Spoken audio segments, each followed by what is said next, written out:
table. Yes, 73 minutes on the clock, Nathan. It's 4-1 now to Manchester City. Alexander-Arnold through to Salah, but it's headed in right behind him by Sadio Mane. And the final whistle goes. It's not to be for Liverpool, but I think the celebrations are well underway at the Amex, Stephen. Yeah, they sure are. The full-time whistle went just exactly at the same time. What a season. What a season it's been for Manchester City. Just incredible.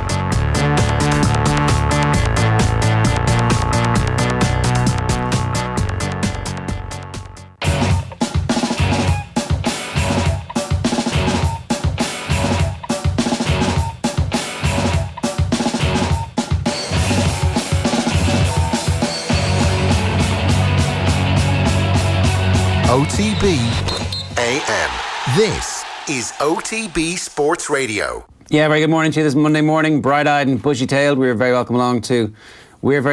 That's good. I'm glad that I welcome myself and you, Eoin, to our own show. How are you? I'm good. I don't always feel welcome, but I'm glad that I do this morning. I'm going to start that now every day. We're welcome along to your life wherever you're listening to us this morning. Hopefully you're consuming us on the Go Loud app, or you're getting us on YouTube or Facebook or Twitter.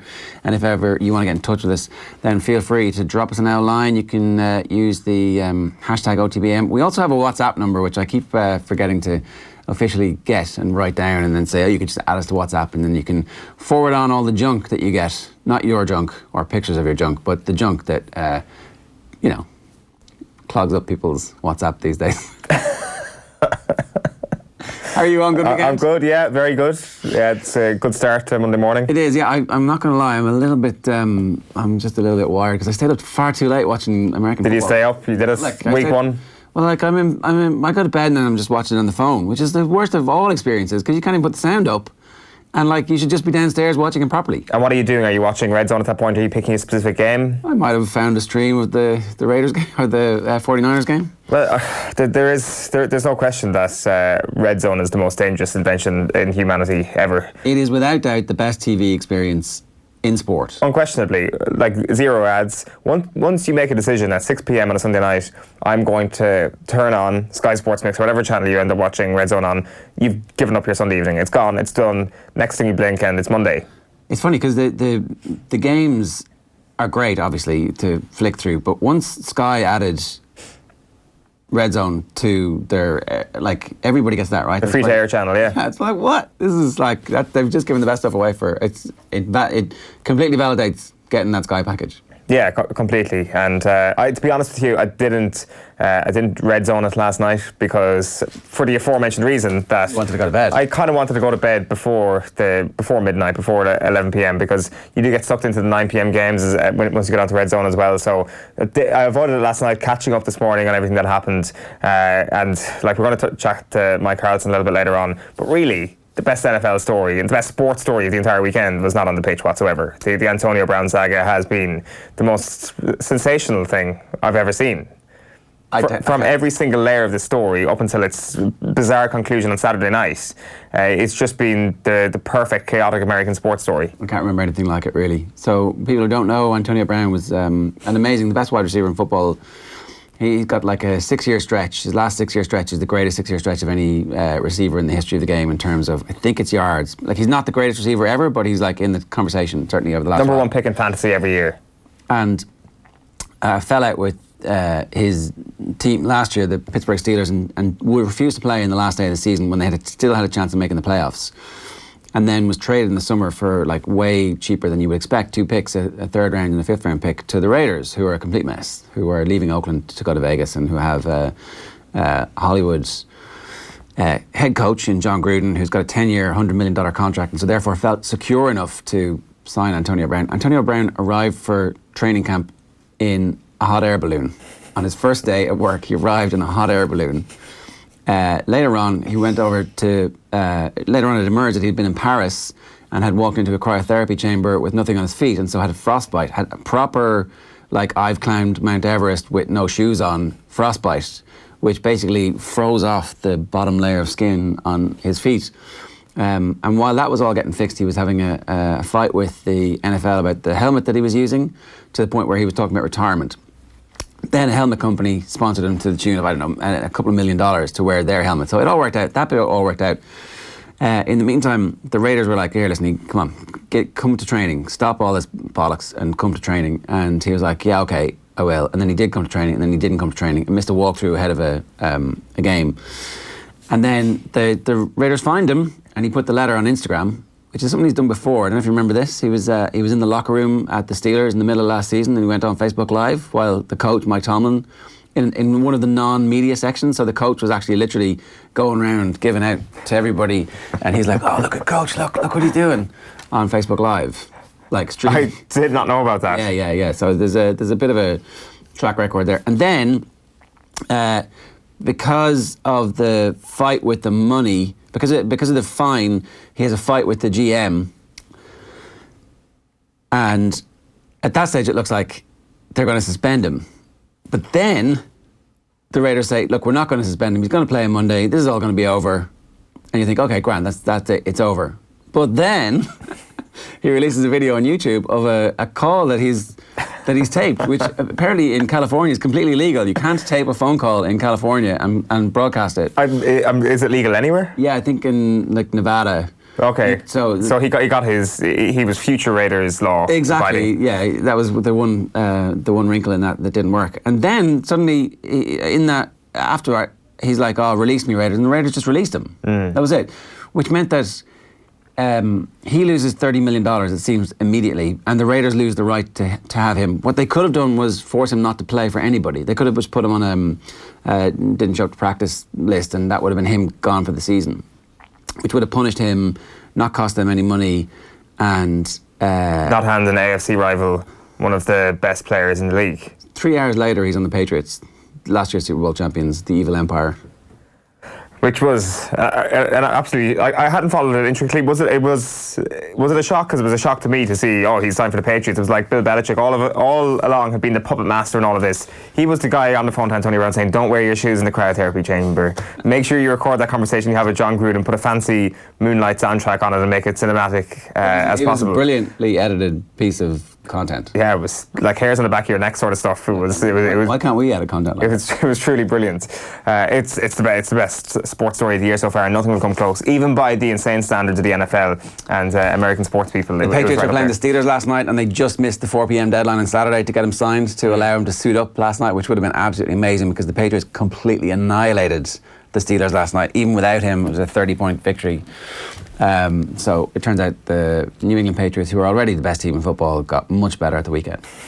So maybe there's no point in watching the NFL this year because it's going to be a cakewalk for them. No, there will be other crazy stories though. Which you kind of watch the NFL ironically, even if you know who's going to win, and you can always get a good deal of comedy with just the amount of games and the amount of stuff that happens every Sunday night. It was class yesterday. Loads of great stuff happening. Record attendance yesterday in Croke Park for the Camogie finals. 3 finals. Obviously, Kerry won the junior. Yeah.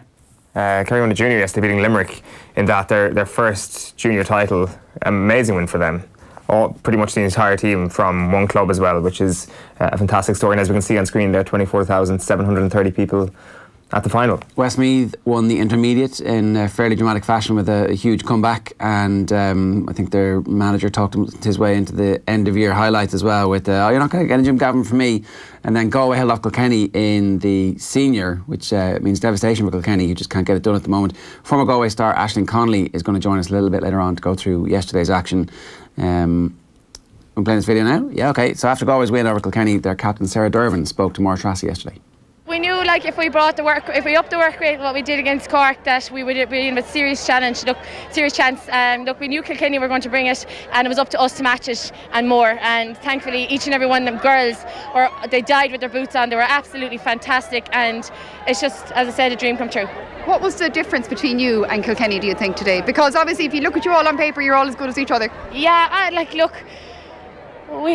our management have been absolutely unbelievable. They have put so much belief into us. It's just unreal. And the work rate, the dedication, the stuff they do behind the scenes came out there today from us, and we cannot thank them enough for all the work they've done. It's just been amazing, and it's just paid off. So that's Sarah Dervin there of the successful Galway Camogie team. We'll talk more about that a little bit later on. I want to talk a little bit about rugby. Obviously, Alan Quinlan's going to join us around about 8:38 this morning. It's 7:40 now, by the way.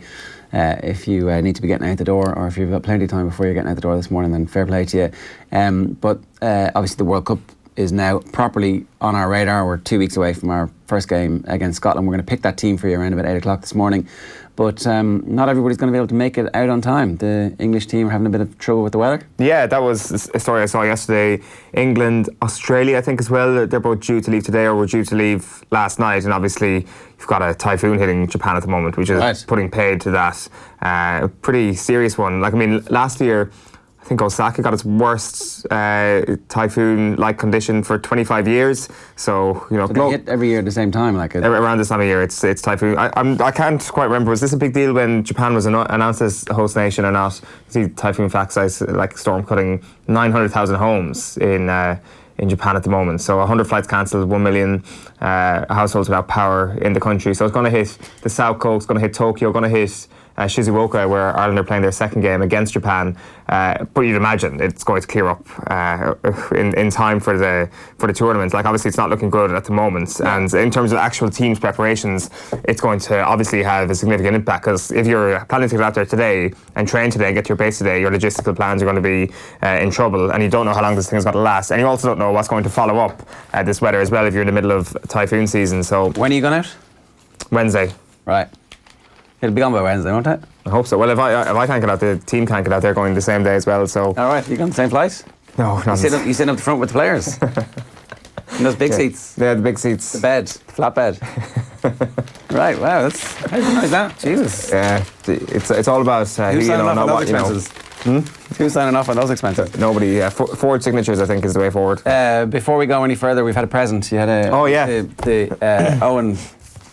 Security came up with like this huge box for Eoin at the weekend, on Friday rather, and you better tell everybody what this is. So we've been told that the background behind me is dull, and that they're sick of seeing the same things behind my head every morning. I think it was specifically Johnny, who runs the Long Hall pub in New York, who was in studio with Kieran Donaghy a couple of weeks ago. Johnny Kennedy, yeah. Yeah, so he said he'd send in a gift for behind the desk, and there we go. We've got it there, left to right. We've got Ger Power, Paddy O'Shea, and Eoin the Bomber Liston. It's an epic print, really. It's designed by Chris O'Sullivan. You can get him on Instagram at Chris O'Sullivan Design. He does tons of other prints, GA, non-GA related. They're absolutely class. Check him out on Instagram to see the stuff he's done. This is unreal. It is. This is very, very cool. I think colours are amazing. Tomas O'Shea is another owner of one of these prints as well. I think there's only a limited amount of them that exist, and one of them, I'm proud to say, exists in the Off the Ball studio now. So we can put this up behind me for my last 2 days here, and hopefully it'll stay up until the replay. You fall victim to the typhoon. Yeah, it will. Hopefully it'll stay here until the replay, and afterwards, of course, when who are you going to bequeath it to, and everything else? When the 5 in a row has been stopped and crushed, this can stay up here for as long as Kerry are All-Ireland champions. It can remain on this place behind me. That's going to fall there, isn't it? Yeah, exactly. I mean, come on. The worst bit of DIY that I've ever seen. Right, here's what's coming up on the show for you this morning. I'm going to do the sports pages now. A couple of minutes late, 7:42 at the moment. Ireland's Rugby World Cup 15. We'll pick that. The reaction to yesterday's Galway Camogie victory. We'll do that around about 8:10 this morning. Derek McGrath is going to join us to talk about the Electric Ireland minor star team. Ireland Wales with Alan Quinlan around about 8:40. Sports news coming your way at 9:15 this morning. Use the hashtag OTBAM to get in touch with us, and we'll take you to the papers now. Sports Monday. There you go. It's Galway are triumphant, but Camogie is also a winner. And this is the notion that the game was good and there was a big crowd there, so nearly 25,000. Schmidt nervous as main event looms large. Yeah, nervous. I finish in 2 months' time, and it's so important to me personally, and I can't let that be part of the equation. It's still very much all about getting the very best out of those 31 men who will be looking to get the very best out of themselves. And that interdependence we have in all aspects of the game was problem solved after losing the first 2 throws. So this is Best and Schmidt saying that they eventually got the line out right. We'll get Quinny's analysis of that a little bit later on. And yeah, so that was it really. The Irish Daily Star this morning says, let's get job done.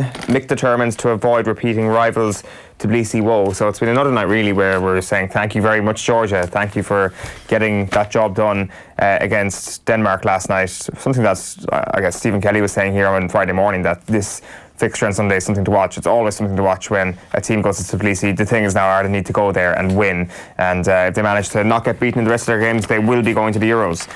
Schmidt, 6 pain can be cup gain. So Joe Schmidt is saying that Ireland's Six Nations pain could be the secret to success this year's World Cup. We've got glory for the Galway girls, and Donaghy, O'Brien can halt Jack's gallop. A lot of All-Ireland football final replay coverage already on this Monday morning. I guess with no Premier League and stuff over the weekend, there's a few pages going spare. So the back page of the London Times route, let me carry on. This is after the Ashes were retained by Australia with another test to go, chance for them to actually win it. And then an interesting story from Alex Lowe, Deputy Rugby Correspondent. England squad would receive almost 7 million in match fees and bonuses, more than 200 grand a man if they can win the World Cup. Not bad, is it? For not bad, is right. Work. Would England winning the World Cup this time be the most insufferable sporting success we've seen? Just because I would say Eddie Jones is a bit more insufferable than Clive Woodward would have been at the time. Like, I'm sure 2003 would be up there as well. It wasn't great. It wasn't an amazing moment, but this particular... like that England team deserved to win the World Cup. Yeah. I mean, they beat Eddie Jones, Australia, in the final. But I don't know, they were two great teams playing nice... Well, I don't know. They did play a nice brand of rugby. Great teams can be insufferable again as well. I just find them insufferable. I found the All Blacks, who won the first World Cup, fairly insufferable. The second team, the one who just won the last one, they were a much nicer bunch. But they had to do a lot of things to win that one. The head of the referees suddenly being from New Zealand and understanding, okay, this is how we're going to rule the game from now on. Our style of play is going to be the dominant one that works. Not conceding penalties when there was like 15 of them given away against France in the final, and then got, well, we're the best team in the world now. We deserve to win it. Well, did you? Really? Were you? Who would you rather see the World Cup go to, Wales or England? England. Had to choose England. Really, yeah? Oh, yeah. It is, isn't it? We can leave this. We can leave this. I'm not quite sure about that. Back page of the Irish Independent. I just really cannot get behind that idea at all. Back page of the Irish Independent is tribal dance. Kilkenny leads brave Galway as attacking approach pays dividends in thrilling final. Galway didn't just win the All-Ireland, says Eamon Sweeney. They did their game a huge service. I think there's a total of 3 goals in the previous 4 All-Irelands combined, and Galway obviously had that many before half-time yesterday. Klein tackles the hard questions then. Keane Tracy analyses the locks display to examine why Schmidt made contentious call, and I enjoyed every single minute. Declan Kidney has been in conversation with Rory O'Connor. At the back of the game, Matthew Said talking about our Cadbury's Off the Ball Roadshow the other night, about how Roy Keane is correct. Ferguson's success shouldn't shield him from criticism. Worth digging out if you want that this morning. And it's just an interesting point here from Tony Cascarino. Better than Neymar. Raheem Sterling is a greater attacking threat than the Brazilian icon, says Tony Cascarino. Oh. That is a hot take, and it's not exactly that outrageous, I don't think. All of a sudden you're like, whoa. You're definitely considering it. You know, I mean, today, maybe. The body of evidence so far in their careers, you would definitely say Neymar's just a touch ahead, but not much, is he? And the gap is certainly closing. Like, Sterling has started the season brilliantly. He was absolutely outstanding last season. He is playing for a club that have to actually fight for their domestic title, something that is going to hamper Neymar's legacy currently if he manages to stay in his current predicament. And he's more of a likeable guy than Neymar as well, so that will help his legacy as well when it comes to these sort of conversations. Not that it should matter. So if Neymar wants to win this battle, this mini battle, not that he cares what Tony Cascarino has to say, probably needs to get out of France ASAP and get back to playing at a very high level to actually fight for domestic titles rather than walk to Ligue 1 every year. Do you think Neymar's press clipping service are delivering this to him this morning going, ooh, mirror, mirror on the wall, who's the Cascarino on the wall, who's the fairest of them all? You can just hear... I cannot tell a lie, Neymar, but it ain't you. You just hear... ripping up trees from Manchester City. His name's Raheem Sterling. Neymar, you need to get your shit together, basically. You just hear Neymar thumping his table. Can't believe Cass had that to say about me this morning. Cass, you as well. The Irish Examiner this morning, roaring success, glory for Galway and record-breaking day for Camogie. That's a crowd of 25,000. It's great that momentum is now behind them. Obviously, it helps when the Dubs are in the women's football. And then features on Brogan. You're right. There is stuff in all the papers about the game next weekend. I guess one less day of build-up as well, since it's on the Saturday. Maybe, yeah. So John Fogarty's picked his all-stars, and it's just. Are you ready for it? No, I don't think. The build-up? I'm ready for the build-up. You're in a constant cycle. The replay would never get as much hype as, say, the first game, except for perhaps this year, except for the fact that actually there's an underdog here who actually believe they can win now the second time, and a bunch of supporters who are actually now going to Croke Park expecting a performance, not actually hoping for a performance. So I think it's different to other replays for sure, and I think that the whole country will be glued again. I would be surprised if it dipped below the previous viewership figures. Back page of the Irish Daily Mail is mixed boost. McCarthy joy as Danes draw with Georgia. You've also got a picture of Rebecca Henley there celebrating her All-Ireland win yesterday. And Joe Schmidt is saying Ireland needs semi-final spot in Japan. Naturally targeting a win in the World Cup quarter-final, because what's the point otherwise if you don't want to go one step further? Is that all we're looking for, yeah? I think it will be a good World Cup if Ireland got to the World Cup semi-final, yeah. I think you'd have to say so. I mean, shattering that glass ceiling would be a pretty big deal for Ireland. The thing is, you look at what the fixture is. If you manage to get past one of the All Blacks or the Springboks, then you're faced with England, and we would probably have you'd have South Africa, you'd have New Zealand, and you'd have England all in that one kind of level at the moment. And if you beat one of the other two from the Southern Hemisphere, you probably expect that you could beat England as well. So there might be disappointment if they do lose that semi-final. But no, I think if they get to a semi-final, it's, job well done. No, no. I think so. We've just completely accidentally stopped trying to win the competition. But it wouldn't be trying to win it, and it wouldn't be like a heroic victory. I think when the dust settles, and okay, 2 months down the line, it's like, right, was that World Cup a good thing or not? It's like, well, he beat the Springboks or New Zealand in a World Cup quarter-final. Yeah, and then we somehow didn't go any further. No. You're missing the whole point. Of course, it would be disappointing that losing a World Cup semi-final, but in the long term. That's why I was a little bit worried when I saw Schmidt say that. We can come back to this a little bit later. All right, so 7:51 this morning. The long way round. Ireland versus Bulgaria. James to make best of Mick's Sheahan reaction. James Collins is happy to play the long game. L capitalised, so you know that they're talking about Shane Long, in his bid for Ireland stardom after jumping ahead of Shane Long in the pecking order. And then Danes blank is a warning. Mick McCarthy says Georgia's draw with Denmark changes nothing. In a big boost for Ireland, the Danes squandered the chance to replace them at the top of Group D. And then they also have a report about Joe Schmidt's plan to stun the world by reaching a semi-final, then going, oh yeah, that's it, we're done, we're finished. Let's go, we're home. Back page of the Herald is Danes open door. Mac calls on Ireland to take advantage of slip up. You've got John Egan as well, who was asked about the replay this Saturday, and he says Kingdom can rule. Plenty needle in this showdown, says Frank Roach, and Dubs can show class, says Paul Curran. There's been no campaign. Neither you or your Dublin media equivalents have waged a campaign. What's going on? Why are you playing the pipes of peace? Just waiting in the long grass. It's too late now. The grass is getting cut. No, it's we're going for an ambush campaign this time rather than a long 3-week build-up campaign. Saturday morning, you've got a big set move unveiled all the way from Osaka. Yeah, Ty Kennelly's come back from Australia again. That'll be it. To play. Yeah. Right, The Guardian, back page of The Guardian, ashes to ashes. It's a good headline, in fairness. Australia retained earn despite England's brave rearguard. Yeah, and it's that story on the front page of the Telegraph sports section. Outfought, outthought, outclassed. Australia retain ashes as England wilt. Root vows to stay on as captain. The Irish Daily Mirror, for me, is do not get carried away.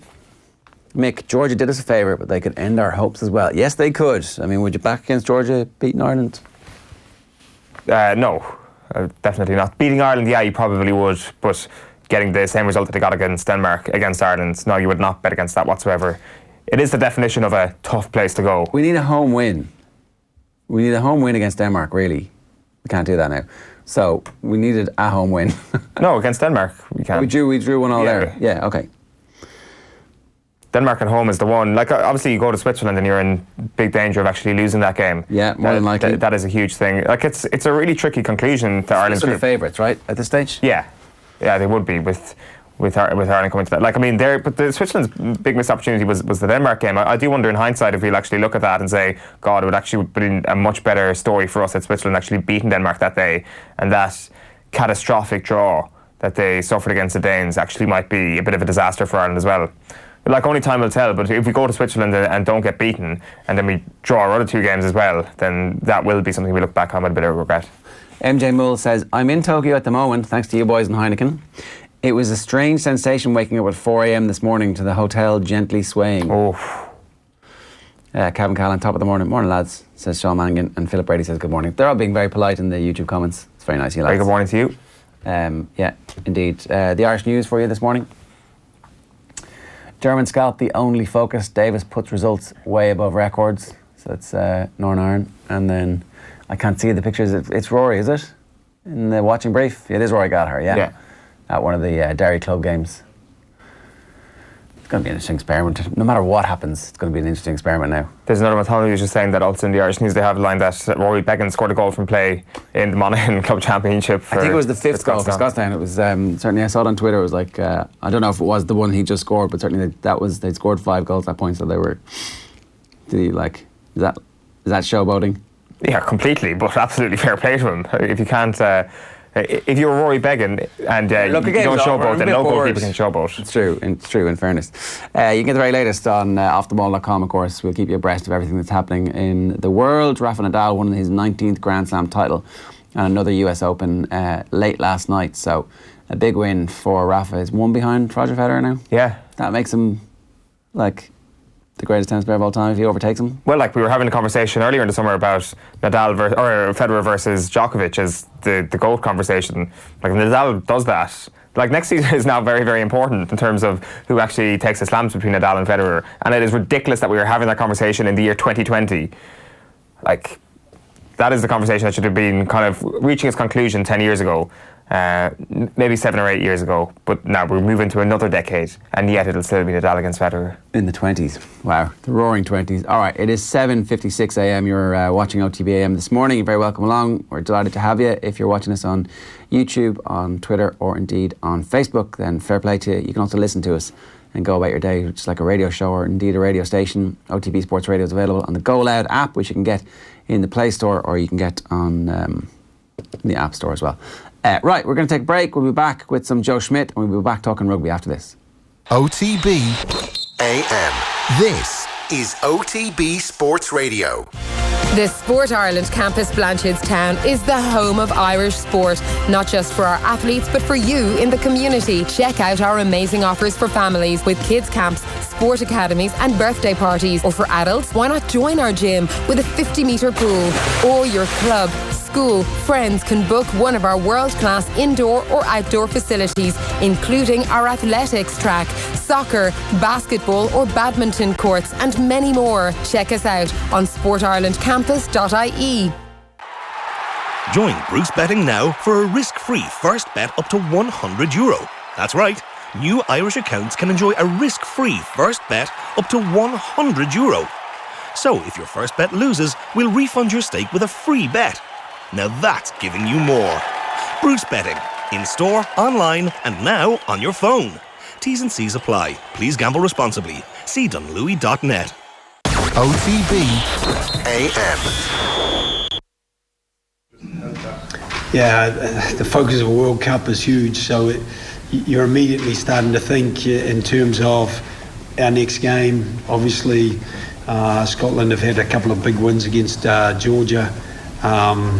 They had a good win against France after doing a little bit similar to what we did against England and not really being ready to go from the very start. But that's the nature of these kind of pre-World Cup test matches, where people are trialling combinations and people are at various stages of preparation. So for me, it's been good to take the emotion out of it, as emotionally connected as I am to the team and the performance, to the Aviva Stadium and what it's meant over the last 10 years. I was here at the first game of rugby with my kids, watching an under 20 game with the 4 provinces mixed into 2 teams, and so I was here for the first game of rugby, and ever since then I've had some really special experiences just being here and absorbing the atmosphere.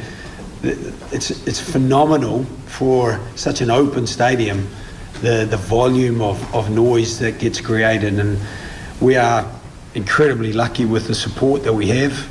and I think that was evidence with the support Rory got coming off today. And thoroughly deserved support as well.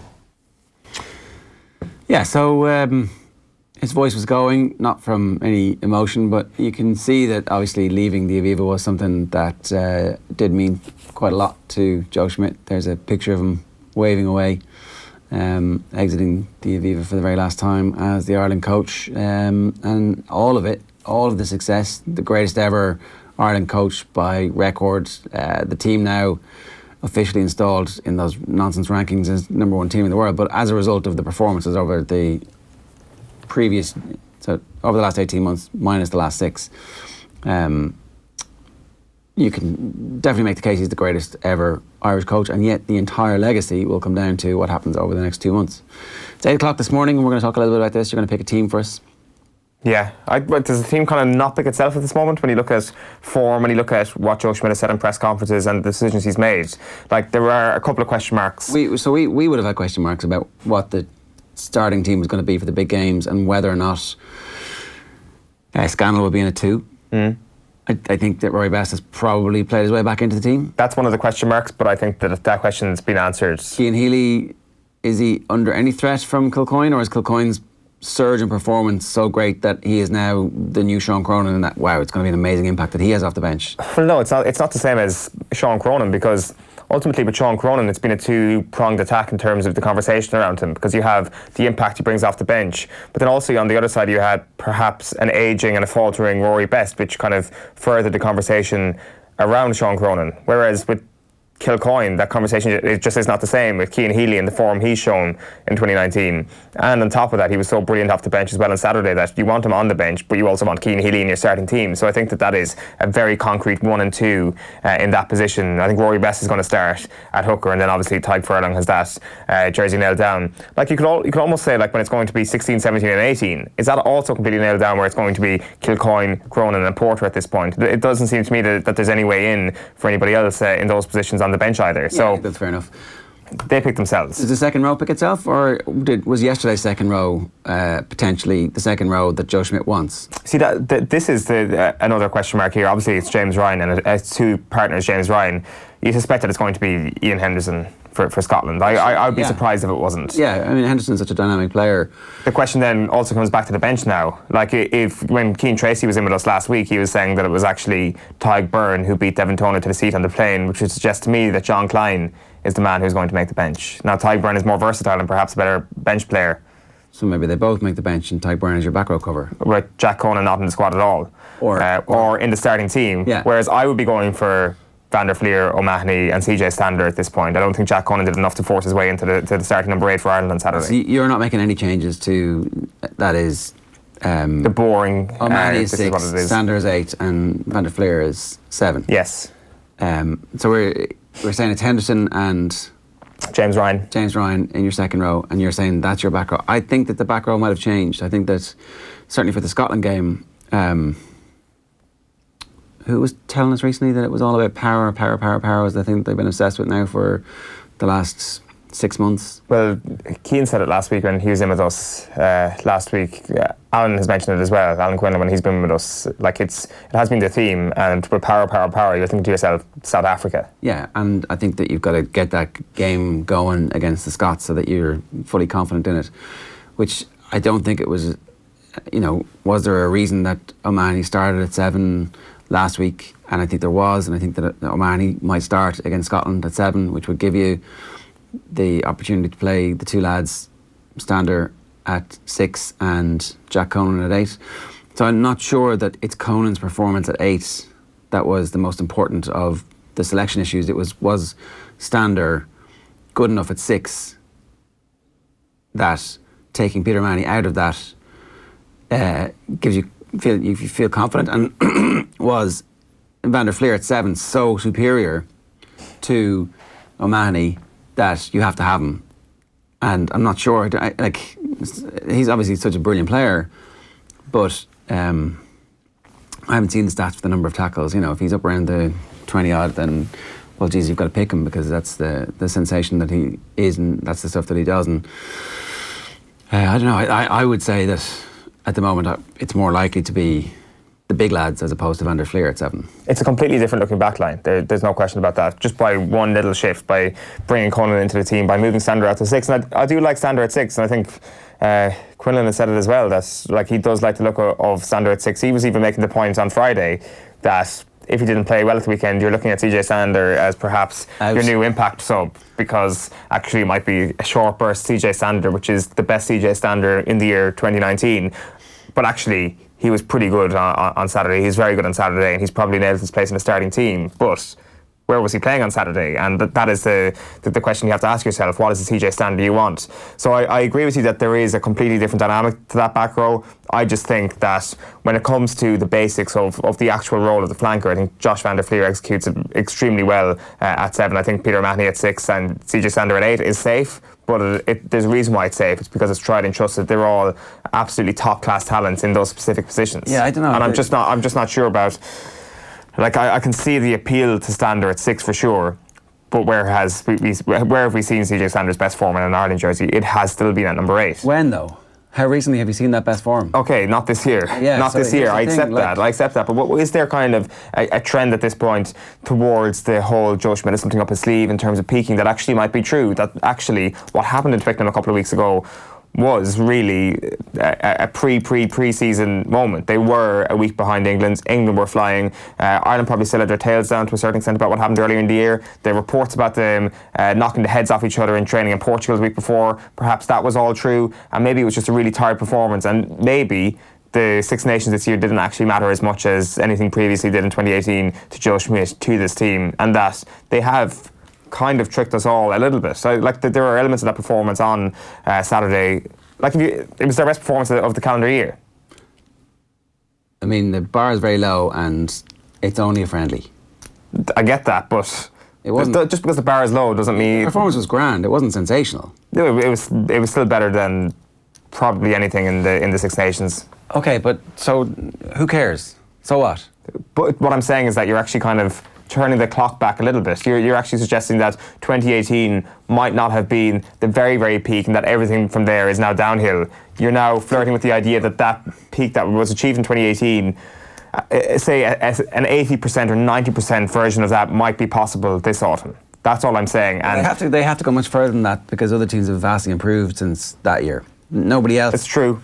Nobody else was putting their best rugby down at that stage. Like, everybody else was trying stuff out and new combinations, and since then they've vastly improved. So that's not going to be good enough. And as a result, I think that I like if the team is still exactly the same team with 6, 7 and 8 the way you've outlined it there, then we're going into the World Cup not taking it as an article of faith that those players are going to play their best ever rugby to get us to at least a semi-final and then beyond. And that wouldn't seem like the greatest management of all time. I do see your point. I just disagree with it. I just don't think that if you are actually kind of coming close to a level that you expected this Ireland team after what happened last year, that you don't play Van der Fleer and Peter O'Mahony either side of CJ Stander. Like, granted, Jack Conan's had a pretty good 2019, especially in the blue of Leinster, and there were actual conversations about himself versus Stander for the 8 jersey. Even if you want to start Van der Fleer and Peter O'Mahony, you could have had a conversation about Stander versus Conan for the 8 shirt. And I accept that it's a different team. Like, we still beat Scotland in the Six Nations. It was a bad Six Nations. We still beat Scotland. Like, without getting ahead of ourselves too much here, it is still Scotland. That if you are thinking of a wild card, if you are thinking of a different way to play the game, start with the boring, with my back row. Bring on Jack Conan, try it out for the last 20 minutes against Scotland if you're in a good position. But what if the game's gone? Hammer that home. And, well, like, you've got to back your team that you're going to be in the ascendancy against Scotland. Yeah, and so that's why I think that if your plan to beat South Africa in a quarter-final is about matching them for power, the first time that you unveil that power game cannot be in that game. Well, that's what I'm saying. Do it for the last 20 minutes against Scotland. Do it won the game, and everyone's a bit tired. I accept that your back row is still absolutely top class as well. I'm not saying that it's crap or anything like that. I'm saying that it would still be good enough, even if the game was in the melting pot, to try something new or to try hammer home a victory. If we're up by 2 points against Scotland with 20 minutes to go, I would be happy with your back row coming in. I would take Van der Fleer off, bring Conan in, and shift Stander over to 6. It is something that can happen, and obviously Peter O'Mahony over to 7. That is still something that should be able to win a test match against Scotland. There are two different varieties here, and we should be able to give ourselves both of those options throughout the group stages. Why wouldn't you do it though? Why wouldn't you, if this is your master plan, why not try it out? Because the chances are that the original back row actually might just be getting back to form. But okay, you do as head coach, that form is going to be good enough to win, irrespective of what happens. Well, if you think that it's going to come back to last year's level, then yes. And last year's level is going to be enough to beat this year's South Africa and this year's All Blacks and this year's Australia and this year's England. But that's the question, is it? By your question, you've got a flat no. There's no bending that whatsoever. It's hard to argue against that point given how good South Africa had been this summer. But really, have we forgotten how good we were at the end of last year? Twickenham was great, right? But it was against an England team that had no ball carriers and that was shorn of confidence. They're going to have those ball carriers and they're going to be rampaging with confidence. Mm-hmm. That would be a great game, right? I would be really interested to see how that game would happen now. That team playing that well versus this England team. I don't know if I'd make Ireland favourites. I probably wouldn't at this stage. But do you make them favourites by into the fact that you've got Van der Fleer on the bench now? And that you've got your back row starting. Does that change it drastically? Like, what's the point? I think that gives us an opportunity of stopping Vinipola, stopping Tuilagi, and then not wilting when their bench comes on. Was the point about Stander and some of the back row failings overall not due to the fact of like slow ruck ball, due to the fact that basically Stander was getting the ball static quite a bit? And what was the stat against England? The metres gain from CJ Stander was 5 or something for a lot of carries or something like that. I can't remember anyway. But whatever that was, it was bad. But that was emblematic of a wider problem rather than something just wrong with CJ Stander. And I think that if they managed to fix those systematic failings, which, I don't know, it looked a lot easier for Ireland than Saturday. Like, that's the one thing that you say about Ireland in 2018. Everything looked easy. Yeah. They were making yards very, very easily. And all of a sudden then this year it was like, why is that very simple thing now looking like an impossible task? Why does every single metre gained look like a mile in concrete shoes? All of a sudden on Saturday it didn't look like that anymore, and that will allow 2018's version of that back row to come out. I saw a stat during the week that a team ranked second going into the World Cup has never won a quarter-final. Good omens about facing New Zealand in the quarter-final, maybe, says Darren. I was at the game on Saturday, really thought Standard benefited from being second carrier with Conan leading. And then Llewellyn Lamb says, love how they just assume they're going to play against South Africa. Yeah, I mean, it's South Africa or New Zealand. If we make it out, there are options. Yeah, like South Africa would win the bodybuilding contest against New Zealand, but in the rugby contest, we will wait to see. Like, New Zealand putting up 92 points on Saturday was a fairly terrifying prospect as well. And don't poke the bear is the golden rule when it comes to the All Blacks sometimes. And it seems that the Springboks have poked them. That I'd certainly be making the All Blacks favourite for that game in the second day of the World Cup. You are not concerned about Joe Schmidt saying that we need to win? Sorry, the backline picks itself, does it for you at this stage? Yeah, Murray, Sexton. I think Ringrose is on the bench now. I thought he was good when he came off the bench, but I think it's Aki and Henshaw. I think you got Stockdale and Earls in the wing with Kearney at full back. We can reevaluate that if the Earls injury news is bad. Kearney was pretty good, wasn't he? Yeah, he was outstanding. That's the benefit of having a full back who knows where everything's going. He was, yeah, exactly. What's happening. Yeah, especially with that try-saving tackle early in the game and stuff like that. Just the positional awareness and the cover-saving. Yeah. He's outstanding, and I'm not going to lie, I was a bit surprised by how good he was at the weekend, because there was kind of a feeling that perhaps everybody's just on the downward spiral at this moment. And yeah, I thought he was fantastic. So it picks itself. Like, obviously, when it comes to Sexton was also good. Very, very good. Like, it also comes down to the conversation around the substitutes as well when it comes to these sort of things, that like McGrath, Carberry, Andrew Conway is probably what you're looking at. Like, Conway's number 23 I really like, and that's probably what Joe Schmidt is going to go for. Also as well, we're coming into this, like, do we take this... So Ringrose on the bench? Oh, Ringrose on the bench, of course. I should have probably written down my my actual substitutes before going into this. Ringrose your 23. Like, that is probably the situation that he goes with. Of course, it's going to be Gary Ringrose. But if Carberry's fit, then, I mean, he's never played fullback, but he could cover fullback, or they could put Henshaw back at fullback if they needed to bring Ringrose as your backup scrum half as well is also an option, and you don't actually carry any kind of first choice scrum half on your bench. You just leave Luke McGrath out of the squad entirely. Would England's winning be the most insufferable sporting success? You asked earlier on, and then you had a better question: England or Wales to win? Yeah, it's Wales to win. No. Wales to win. No. Well, okay. England to win all day long and twice on Sundays. Have you been to matches in Cardiff? No, I've never been to the match in Cardiff. The game where they won the Grand Slam. They're not good winners. Are they not? Why so? Not good winners. How do you mean? Well, they're like taunting winners. What sort of taunts do they use? Rub it in. I can't even remember now. I just remember like feeling uncomfortable. It's like, right, okay. As in for your safety? I no, not physical safety, just mental health, general well-being, sense of... Your first grey hair came up that day? No, that was a long time ago. I'd known at that stage that was far more lush and luxuriant. But no way! Wales are bad winners, bad losers. That's what makes them such a great rugby nation. Well, and are we saying that England are good winners? England are decent winners, yeah. I guess they're more used to having the complex of being better than you. Yeah, so it's like, you know, it's almost unexpected. What about the Cheshire Cat smile of Eddie Jones when they win the World Cup? See, Eddie Jones will be out of our lives straight away, won't he? That's the end of him. Gatland is out of our lives as well. I mean, yeah, but just replace him with somebody else who will constantly have a go at us. The chances are they'll probably replace Eddie Jones with somebody similar as well for England. Like, I'm not saying that this is that I want Wales to win the World Cup. Ideally, they both won't do that thing. And that is why I pose the question, because they're both pretty insufferable. But for me, England are a king potential insufferable nation at this moment. Okay. And then the last thing, are you in any way concerned about Joe Schmidt saying we need to win the quarter-final? Well, to be honest with you, didn't bother me at all until you mentioned it this morning. But has he mentioned this before? Has he spoken specifically about reaching the semi-final and the hoodoo that it has now become of the World Cup quarter-final? I'm not so sure. As I say, I didn't really notice it until you had mentioned it this morning. So it's not great when any coach is saying that they specifically aim to not go all the way in a tournament. But then there's a realism to that as well. And I really do think that maybe at the time, if we lose a World Cup semi-final, especially to another Northern Hemisphere nation, there will be disappointment because nobody wants to lose a semi-final. It's a terrible time to lose, especially in any tournament.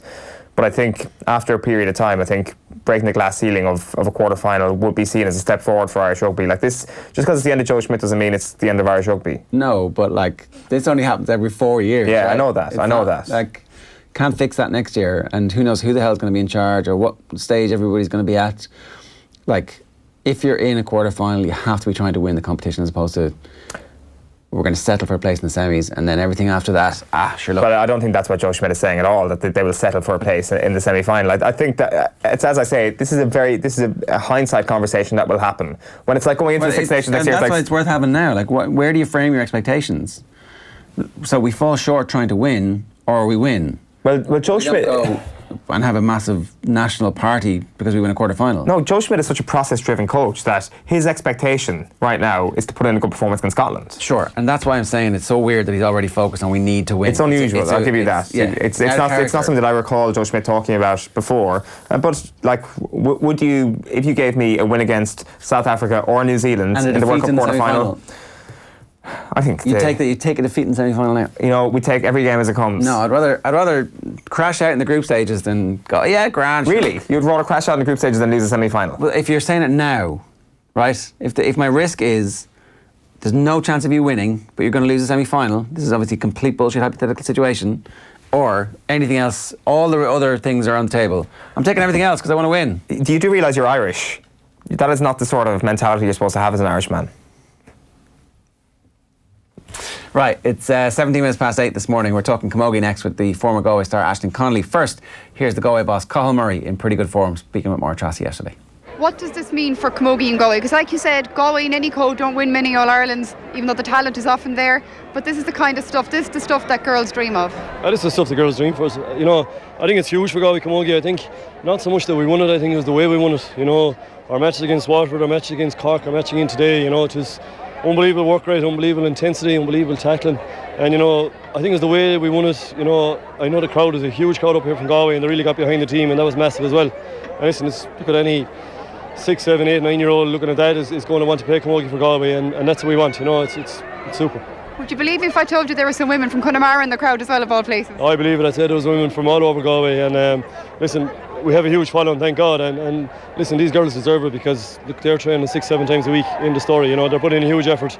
You know, we're on the field 3 times a week and they're in the gym 2 or 3 times a week as well, you know, putting in a massive effort and probably don't get the rewards they deserve, but thank God they got the rewards today.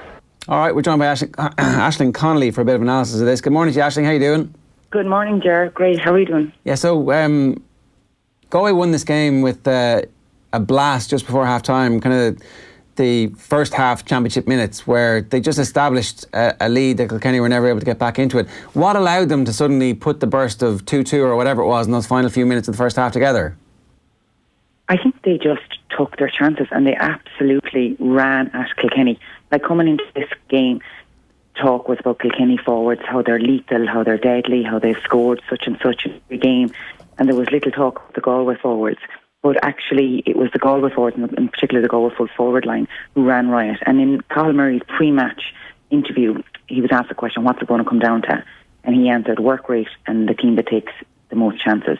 And Galway certainly took their chances. The 2 goals, that, like, Ailish O'Reilly got 2 goals, and her first goal was after 90 seconds. So that really set the tone. It got Galway comfortable.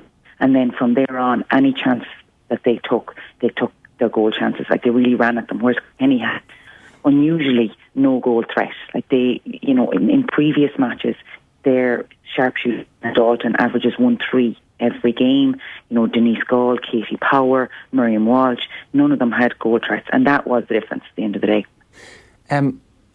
Were you confident heading into this game that it was going to be a victory for Galway, given Kilkenny's recent record in All-Ireland finals? Yeah, I was, Ger, because one thing that is easy lead up to the All-Ireland final, like, they weren't really tested since the league final against Galway. So the first round of the championship, they had a competitive match against Galway, and Galway lost. However, then they had Wexford, Offaly, Limerick. They more or less hammered these teams. And even in the semi-final against Tipperary, they won by 6 points. Whereas Galway, on the other hand, had a real scare against, upcoming Waterford in Thurles in the quarter-final. They were down by 4 points. And, it could have gone either way, but they grinded it out and won by 6 points. And then in the semi-final, they had a really, tit-for-tat battle with Cork, only winning by a point. So I thought that Kilkenny are going to come into this game a little bit rusty. And also, Galway, was one thing that stood out from this year versus other years was their mental strength. So in the league final, Kilkenny came back at them, scored 2 goals from Dalton, but they didn't falter, they didn't lose their nerve, they stuck to the game plan and won it out. And that was seen again in the quarterfinals when Waterford were winning at half-time. It was seen again against Cork in the semi-finals when they came at them. So the mental strength that Galway have shown this year was something that was unique and different to them this year. So for that reason, and for the easy run-in with Kilkenny, I thought Galway were in a great chance. And luckily it paid off. It was brilliant to see for Galway Camogie that they won.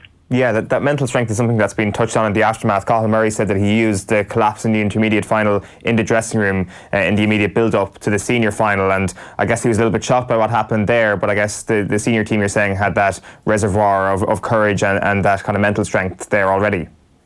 Yeah, and I think as well that, the loss of Tara Kenny, your team player who's, a steady cornerback and who's always a fantastic cornerback, and, did a cruciate injury like 9 or 10 days before the game, which is very, very hard to take. And, you heard from the players after the match that they all mentioned that. Sarah Dervin mentioned it when she was lifting the Duffy Cup. So I think that, as well as the loss to the intermediates, drove them on, was an extra little, pep in their step going out onto Croke Park. But yeah, definitely the mental strength this year is something I'm sure that they worked on, having, narrowly lost semi-final defeats in the past. And maybe it's something that Kilkenny need to work on, having lost, the 3 All-Ireland finals now in a row, the last 2 by a point and yesterday by 6 points. It's going to be heartbreaking for them. It's going to be hard for them to pick up the hurl again next year and come back at it. But you would wonder, was the difference on the day, the mental strength, because, all those players are fantastic. They're very skillful. They match themselves there on that, but the extra person is, the mind is like an extra person inside your head telling you things, and if that person isn't 100%, and if it isn't backing you, well, then that's where things can go wrong. And luckily the girls in Galway, they were just so steely, they were so strong. In the second half, Kilkenny did rally. Like, they got 7 out of the 9 scores in the second half, but kudos to Galway. They didn't falter, and they kept the scoreboard ticking over. And for a finish, they scored 4 points on a trot without without Kilkenny score, so they finished really, really strong. In terms of individual performances, where does Niamh Kilkenny's rank in terms of Great All-Ireland performances? Stop there. She was absolutely unbelievable. I'm actually in awe because every day she goes out and she's man-marked, and she did player match performance in the semi-finals. Obviously she would win man-marked very tightly, and yet again she delivers an unbelievable performance yesterday. It's one of the best performances, I would say, by an individual in an All-Ireland final. So she got the first point for Galway. She was involved in Aislinn O'Reilly's first score. She got a ball from scraps from the puck out and did amazing shimmies, dodged a few players and gave a brilliant hand pass to Aislinn O'Reilly, who struck it to the back of the net and did very well. She was involved in the second goal of Aislinn O'Reilly. It was almost gave her a great a flick of the hurl, and she buried it. And then when I was talking about that, when Kilkenny did come back in the second half, it was her who rose the challenge and steadied the ship with 2 unbelievable points. So she scored off her left, off her right, was involved in the goals. It was all over the pitch. Her work rate was immense, getting hooks and blocks. She was just everywhere. And she's a big day player, and when she's going well, Galway are going well. And it's no surprise that she's such a good match performance that Galway won, because she's such a key cog in that team, and she's been consistently brilliant for the last couple of years. It was her 5th All-Ireland final. She's lost 3, won and before yesterday, and now it's great that she's getting the credits that she deserves, because she's one of the all-time greats. In fairness, you reel off that list of defeats as well from Niamh's perspective to kind of magnify Kilkenny's recent record in All-Ireland finals. It's mad that they've been so close so often and have yet suffered so many defeats. So it's 3 in a row. It's 5 of the last 7 with 1 victory in the midst of all that. So they're obviously a brilliant team who are just short a couple of players to be a really dominant team. Yeah, and it is very tough. I lost 2 All-Ireland finals in a row, 2011, 2012, by 2 points to Wexford, and it's very hard and it's soul destroying, and you give everything to it, and your training, and you're full of confidence. So it's going to be very hard for those guys. They're going to be hurting so much today. I guess one thing that I've noticed about Kilkenny is they're in All-Ireland finals over the last couple of years. They're not consistent over 60 minutes. They either are slow to start, which we saw yesterday, or the second half they can go to sleep. So they need to work on their the consistency over 60 minutes. I would say their mental strength, and perhaps Anne Dalton can be slow to make changes. I noticed, she brought on 2 subs yesterday when they were trailing the game for the majority of the time. Against Tipperary, they were winning well. It was probably an opportunity to bring on players, give them big day exposure, get them to get used to playing in front of crowds and some big matches. And yet, I think it was only two subs that were brought on as well. So they're a great team, and I'm sure they'll be back again next year. Their forwards are amazing. It's just, I think that they need to work on consistency over 60 minutes and mental strength, and maybe bringing on fresh blood, because it's not a team of 15 anymore. Every girl on the panel is important, and you have 5 subs for a reason. So maybe girls were getting tired there. It wasn't going the way it should have gone for some girls out there for Kilkenny yesterday. So perhaps more integration of subs quicker would be helpful for Kilkenny. Do you think Anne Downey is still going to be manager this time next year? It's a good question. I was thinking about that after the game, and if I was in her shoes, and if I'd lost 3 All-Ireland finals in a row, by 1 point to Cork on both those occasions, and then yesterday, you'd have to question: is there something that I'm not bringing to the table, or is there something that I'm lacking that is not getting these girls over the line? Now, in saying that, Anne Dalton is an amazing servant to Kilkenny. When she was on the pitch, she won 12 All-Irelands. Now she's with Kilkenny, and she has brought them on so much. She's brought them to be, the top 2-3 teams in the country the last couple of years. But I think if it was myself and I had 3 All-Ireland finals and we didn't get over the line. I was like, there's something that I just amn't able to deliver and can't get them over the line.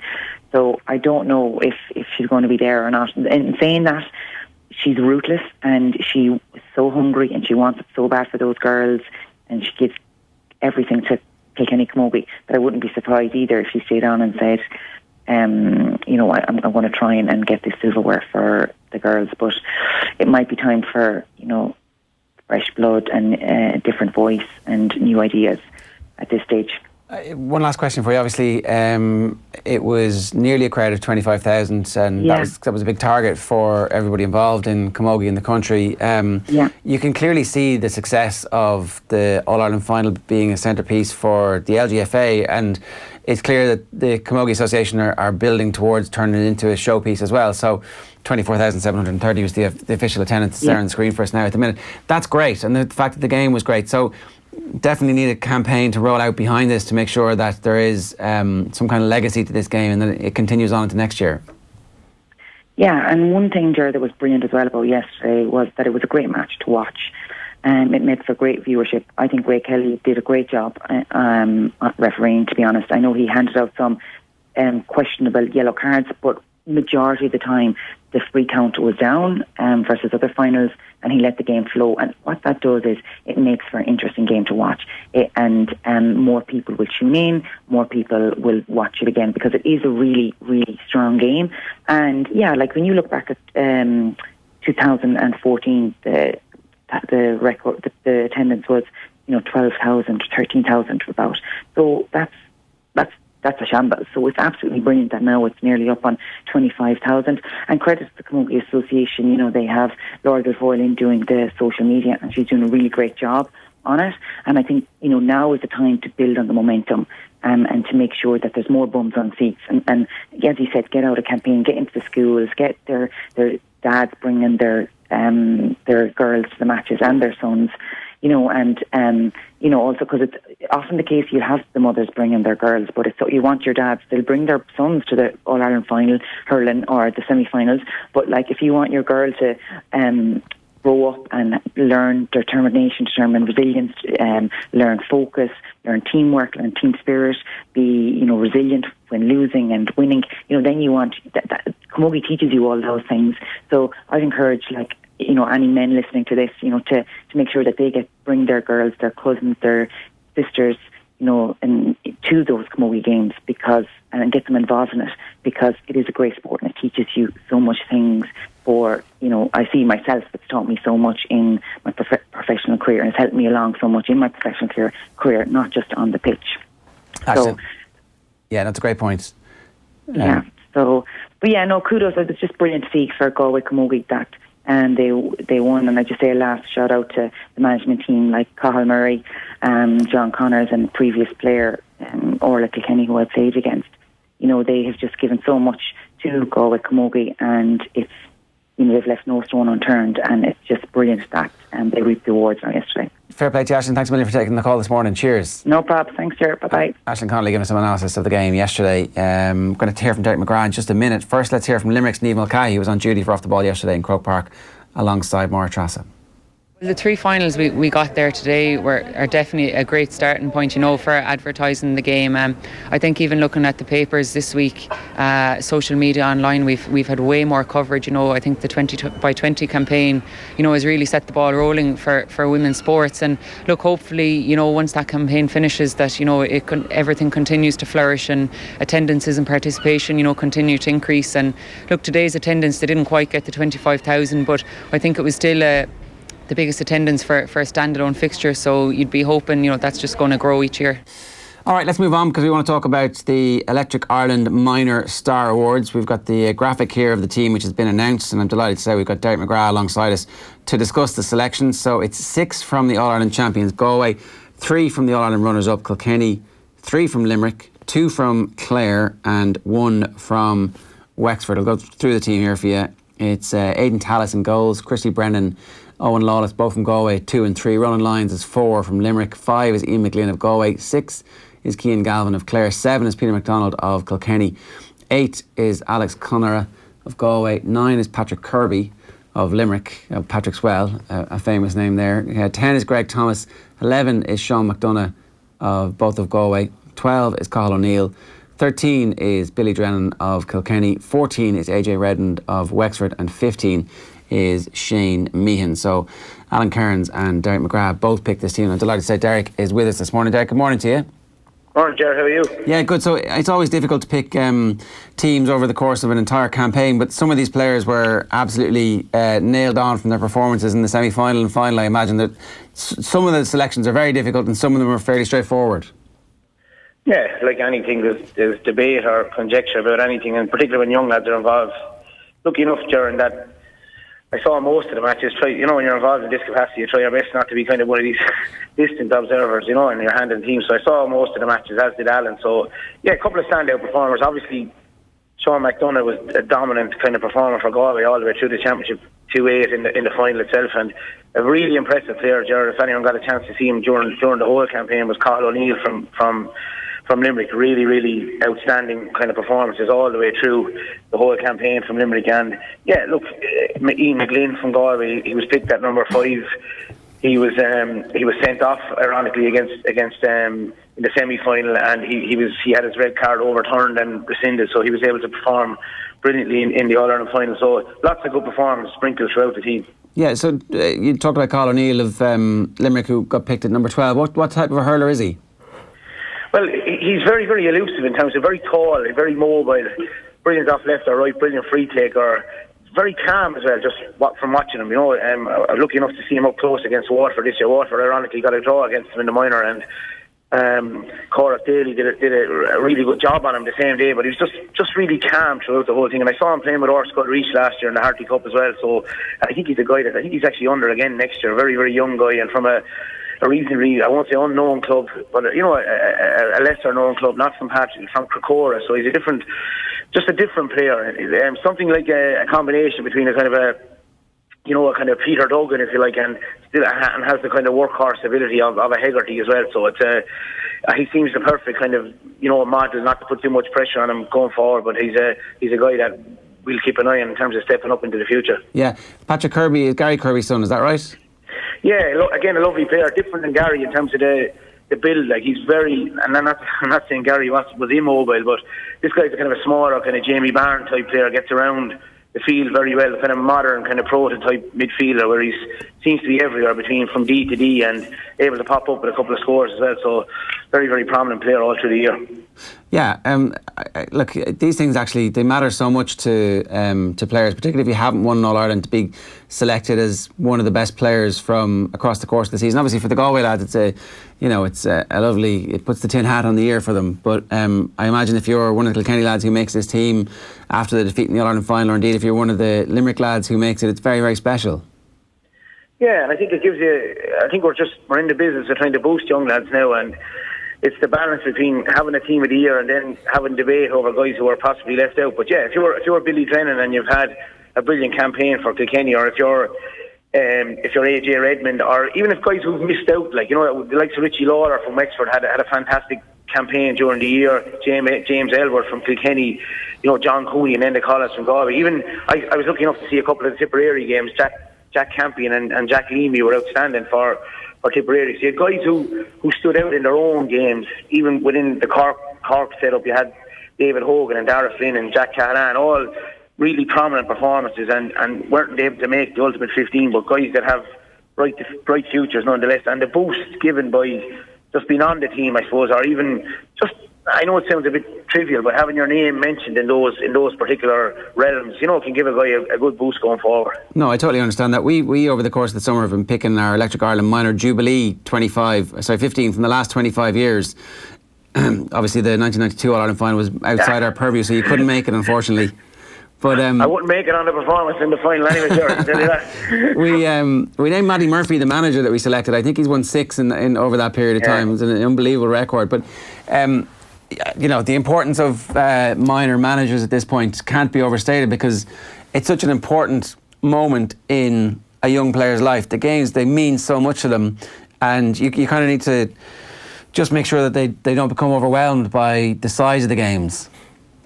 Yeah, I think that's more evident now in the last 10 years than it has been previously. If you look at even Richie Mulrooney, I think that was his 6th final with Kilkenny in the minor this year, and just a very, very kind of steady influence. Even what was striking was Brian Hanley's interview after the minor All-Ireland Gilroy. He actually was so steady in terms of, he wasn't taking from what Galway had achieved, but he was almost kind of, challenging the Galway players now to step up into the senior realms and make sure that it acted as a stepping stone, perhaps, to kind of, furthering their careers and furthering their ambitions as hurlers. So it wasn't just a case of parking it and not celebrating, but it was a case of just acknowledging the fact that there's more to come. And even from a personal point of view, I said this before, I was 3 years minor and never really had any brilliant senior career after it. And it's just managing that, and I think that's been managed a lot better these days. So obviously that leads me to my next question about the importance of managers. Has it been official that you're going in with Laois next year? Yeah, well, I tell you now exactly, and I've always been as open, as transparent as possible. I will be involved in some capacity, but it's very much kind of probably an ancillary role. I'm going back to college in terms of, I'm not going back to college, I'm going back doing an all-night course in executive coaching and positive psychology. So as part of that, there'll be a placement opportunity involved. So I felt it'd be a good opportunity. I was approached by a friend of mine that's involved with these, so I'll be involved in some sort of coaching capacity there, in the new year. But it certainly won't be as prominent as was speculated after. But it suits me, Ger, to be completely honest, in that I'm back in school, I'm back teaching, I'm back involved with the first and second years here, and I'd nearly be able to roll out the way I'm thinking and what I've learned over the couple of years with the Laois minors, not in an overburdening way, just in a manner that doesn't raise expectation or put pressure on, but in a manner that I'd actually enjoy myself. So it's a nice easing back into it, if you like, without kind of, in any way using Laois for that. I'm just going to look forward to getting involved in some capacity, definitely. Was that something that you felt when you were watching the minor games this year, that actually this was a level that you wanted to get involved in? Almost like there's something special here at this age group where you're like watching all these games going, I wouldn't mind just getting in here and trying some stuff out. Yeah, exactly. And almost, selfishly, Jerry, you're kind of watching, you're a year out of having had a 5-year kind of, absolute emotive commitment to something. And not that you become selfish, but you kind of say to yourself, right, I have a couple of choices now. I'm back in school.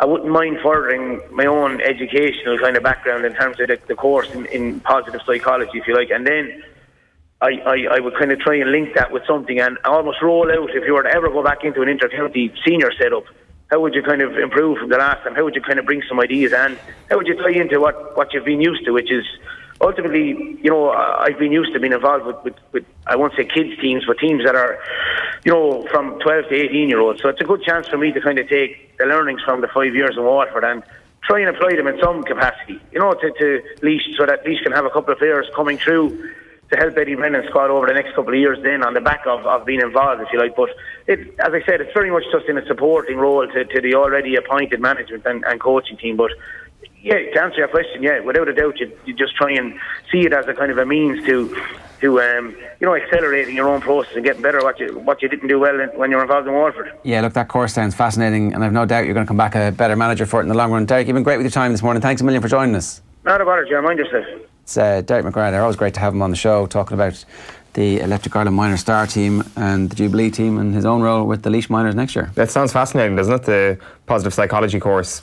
I saw a line there recently that Graham Potter, the Brighton and Hove Albion manager, has a Masters in Emotional Intelligence, and or that was at least one facet on the title of the Masters that he has. That it's interesting that is kind of an element of what coaches are looking at these days across all sports. It's 8:42 this morning. Alan Quinlan is joining us in studio next. First, let's hear from Ronan O'Gara. He was speaking to the lads yesterday afternoon about Ireland's win against Wales. He wants to see the backs involved more in our attacking game. I think that's probably a bit harsh, potentially. I would say where we were coming from the Twickenham performance, we really didn't know what to expect even from the first team. That's how much of, I think, of a psychological hammering we took in Twickenham. So from that point of view, it was very important that Ireland won no matter what it was yesterday. I think we needed to win at all costs yesterday, and I would say Ireland were happy in fact that their performance was good in a lot of components and a lot of parts of the pitch. But I think where they will definitely need to, I suppose, be cognizant of the fact is using their backs potentially more. I think there's definite growth there. You could see the try Furlong scored. It's so hard to defend. but when that slows up, I think Ireland have to have the capacity to probably develop a strike pattern with forwards, backs, or potentially forwards. Then you got to use your backs at some stage. You got to take the heat off. And the Wales try was probably a good example of that, in the fact that it didn't look like that there was much on, but then Hadley Parks hit a brilliant line outside the fifth. I mean, was it inside the fifth defender? And just for a little bit of a split second, he caught Bundy Aki and Robbie Henshaw a little bit indecisive for that split second, and a great line, and carried him 7 metres over the goal line and took the referee out of it. So, I think the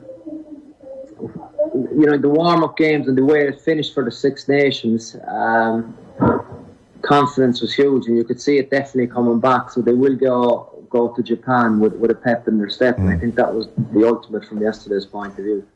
Definitely happened, a bit of a pep in their step. Gavin Duffy, presidential candidate, off the ball interview Ronan Lagarde from his incarceration in his cell in the French Midwest. I know, looks like a nice cell to me. Alan Quinlan, good morning to you. How you doing? So we controlled that game against Wales. Wales didn't score in the second half. 10-7 down at half-time, win 19-10. Warren Gatland whining in the build-up. Warren Gatland whining in the aftermath. What's he saying on? Yeah, I think you better call out what he said. Well, Ireland went back to what they're traditionally good at. He said 85% of that second half was just off nine, and Bundy Aki was effective on the gain line. When they play a certain way, you have to be collision dominant in that area, and discipline had to be good as well. 2 areas of the game that cost us. We've tried to go out there and be positive in how we play. Generally pretty pleased. When Ireland get into that sort of game, Ireland probably give Georgia a template for how to play against us. They were effective, particularly in the second half, and basically choked us. The kind of patronising. It's been effective for them. And we weren't really trying. He said something along that with some guys. Anyway, he was mentioning some guys, their minds might have been on the plane. Sorry, the other one he said is they didn't play any expansive rugby at all that troubled us out wide. So the collision dominance off nine was. What I would ask you to ask him is, what expansive rugby did they play? Well, where were they effective? They got 1 try in the game from an intercept, and obviously then they played right on the line, and Hadley Parks ran a great line. I think we were talking about positives of the defence. That was a defensive error for me for Henshaw and Aki.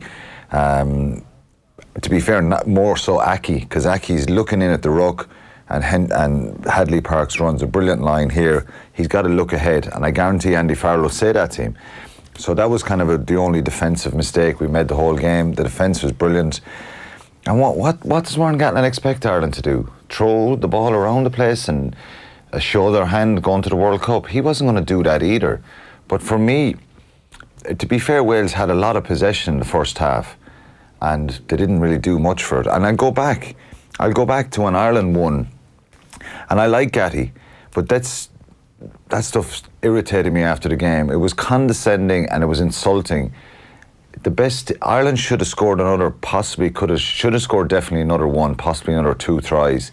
Wales were completely illegal most of the game, coming in from the side, off their feet, blocking, trying to close the gap in the line out. They were told several times about keeping the gap in the line out. This is the stuff that they got away with in Cardiff. And fair play to them. I'd do the exact same if it was me. And I made this point that Ireland need to be more dominant in trying to manage referees and teams who are trying to frustrate them and get in their faces. And that's why I was really pleased with the second half, is their collisions that he's talking about, their carries. They'd 15 offload, they'd 5 offloads each, but they'd 15 defenders beaten. Wales had only 8. So what's he talking about? We were more expansive. They didn't go anywhere. It's fine throwing the ball around. Ireland smashed them all over the place, even in that first half when they had loads of possession. But if you go back, they won a Grand Slam. Wales won a Grand Slam in just gone by. Ireland scored 14 tries. Wales scored 10 in that Grand Slam. So he's talking about ambition. Ambition winning a Grand Slam, scoring 10 tries, no bonus point in 5 games. So what's he talking about? What way does he play? His team went out, and to be fair, they had a great win against England at home, against a very strong, powerful England side. So his team are stopping teams from playing. They're competing incredibly aggressive around the breakdown, around the fringes. They're putting massive pressure on teams. And he's saying Ireland always play like that. So Ireland beat an average of 27 defenders per match in the Six Nations. That was a disaster for us. They beat 14 defenders per match.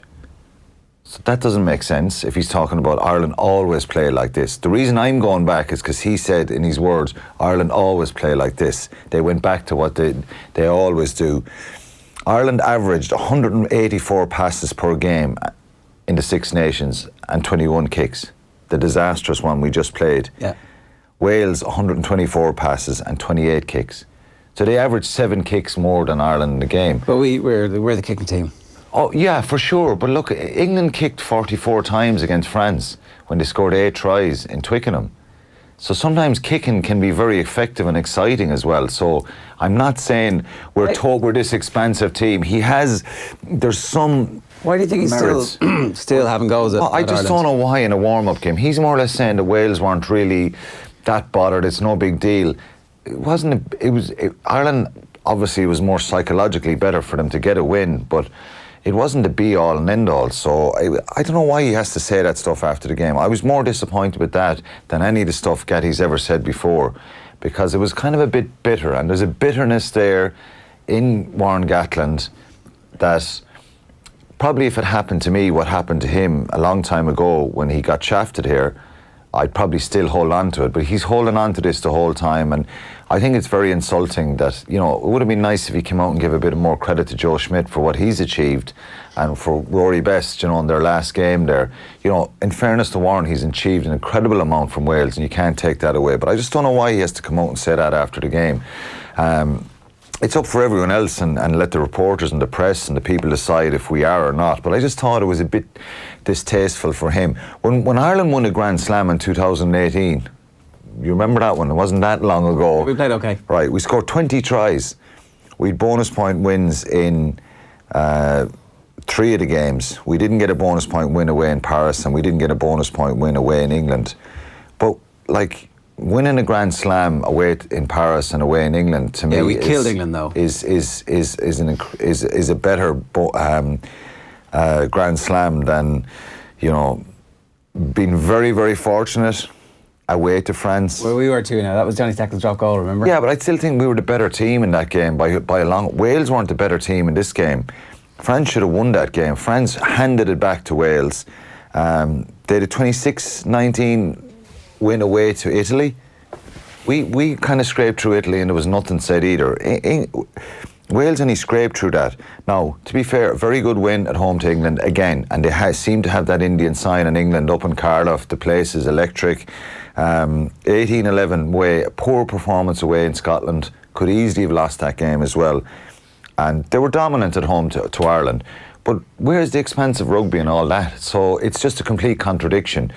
Rugby, sometimes you have to, ideally you'd love to go out and score 4 or 5 tries and be brilliant and have loads of flair. But it doesn't work, and World Cups are traditionally claustrophobic. Like what'll happen now is... They're my examples anyway of... Fair enough. We were not always like that. You made the case. We played some brilliant rugby in 2018, and we played better rugby to win a Grand Slam than Wales did. Far better rugby than their Grand Slam this year. Just to clear that up. So what he was saying was absolute bullshit. Rant over. Fair enough. But he got under your skin.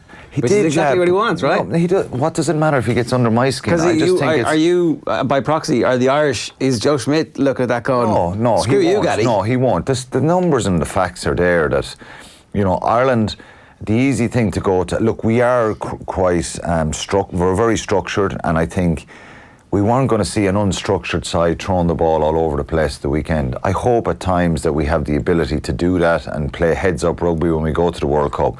So there's a little bit of merit that we're sometimes we're predictable, but Wales are predictable enough on what to do as well. And obviously they've, they probably have a bit more grounds to be more positive about World Cups, getting to semi-finals themselves. Yeah, in the past. Haven't, so they have, yeah. Are they heading into this World Cup more positive than we are? They probably aren't. I mean, the injuries they have at this stage starting to mount up, aren't they? I think Anscombe is a big loss to them, there's no doubt about it. Patchell picked up a head knock at the weekend. I'm a big fan of Dan Bigger. He's a great player to have on, but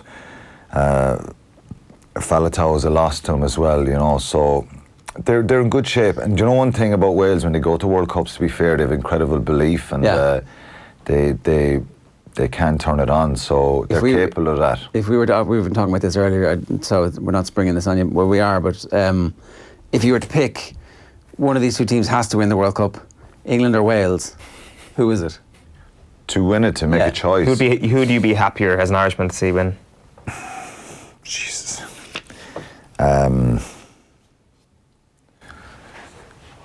That's a tough one. It isn't it? It's a tough one.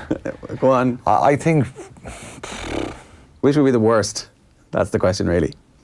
Well, England would probably sicken us, wouldn't they, if they won it? But I honestly don't think... I'd much prefer England to win the World Cup than Wales to win the World Cup. Yeah, I'm kind of not like that. I hate them and I hate them. No, I know, but you have to listen to the Welsh forever. Yeah, I like Alan Wynne-Jones. He's a good fella. I played against him a long time. He's not going to be the one you meet in the pub going, we won the World Cup. It's going to be everybody else from Wales. Yeah, and it'll be a tricky one for either of them to win it, but... It'll be Gareth and Gatland in Slattery's before the game next year. They could potentially play in a quarter-final. You're not answering us here, I noticed that. You've managed to filibuster for a minute and a half. Right, okay, I'm going with England as well. Right, yeah, definitely. I have too many friends. I have a lot of friends in England, so I'll go with England. Let's talk about Ireland, right? Because we were picking our team earlier on, and there's a bit of a debate about the back row. The point about playing O'Mahony at 7 was to give himself a sense of we have depth at 7 that we don't have if we only have 1 7 in the squad. So now he's looking at that as 2. And obviously Rhys Ruddock has played at 7 in international rugby successfully in the past. It's a while ago now, but we've heard that there's been this absolute fascination with collisions and a power game in Irish rugby in the management of Irish rugby. We've lost it. We've lost that power game and that collision-based game. And so we need something different. We need that. We need the physicality, but we need variety on that, on our attack that Roger's talking about a little bit with the backline and stuff. So, but having O'Mahony at 7 gives you Conan and Stander in the team at the same time. Yeah. And so suddenly that beefs up that a little bit, and suddenly your bench has Kilcoyne, who's going to be not serious impact. Yeah, exactly. And Cronin. And who else is your third? Andrew Porter. So there's power coming off the bench, and you're going to have Klein coming off the bench, or Klein starting, or maybe Klein and Byrne coming off the bench, or maybe he leaves Henderson off the bench. Or you could have Ruddock. I thought Ruddock put his hand up on Saturday with some of the tackles and the energy he brought. So. It's Are we going to play a more power-based game and hope that the creativity emerges over the course of this? Would you expect the starting back row, for example, against Scotland, to include Conan and O'Mahony and Stander, or does Van der Fleer start? I think Van der Fleer starts against Scotland, given the fact that they're dangerous at the breakdown, and with respect to them, and they probably look at us the same. It's not a South Africa or New Zealand you're playing, or in England, a massive, dominant, big, physically powerful team where you have to meet fire with fire.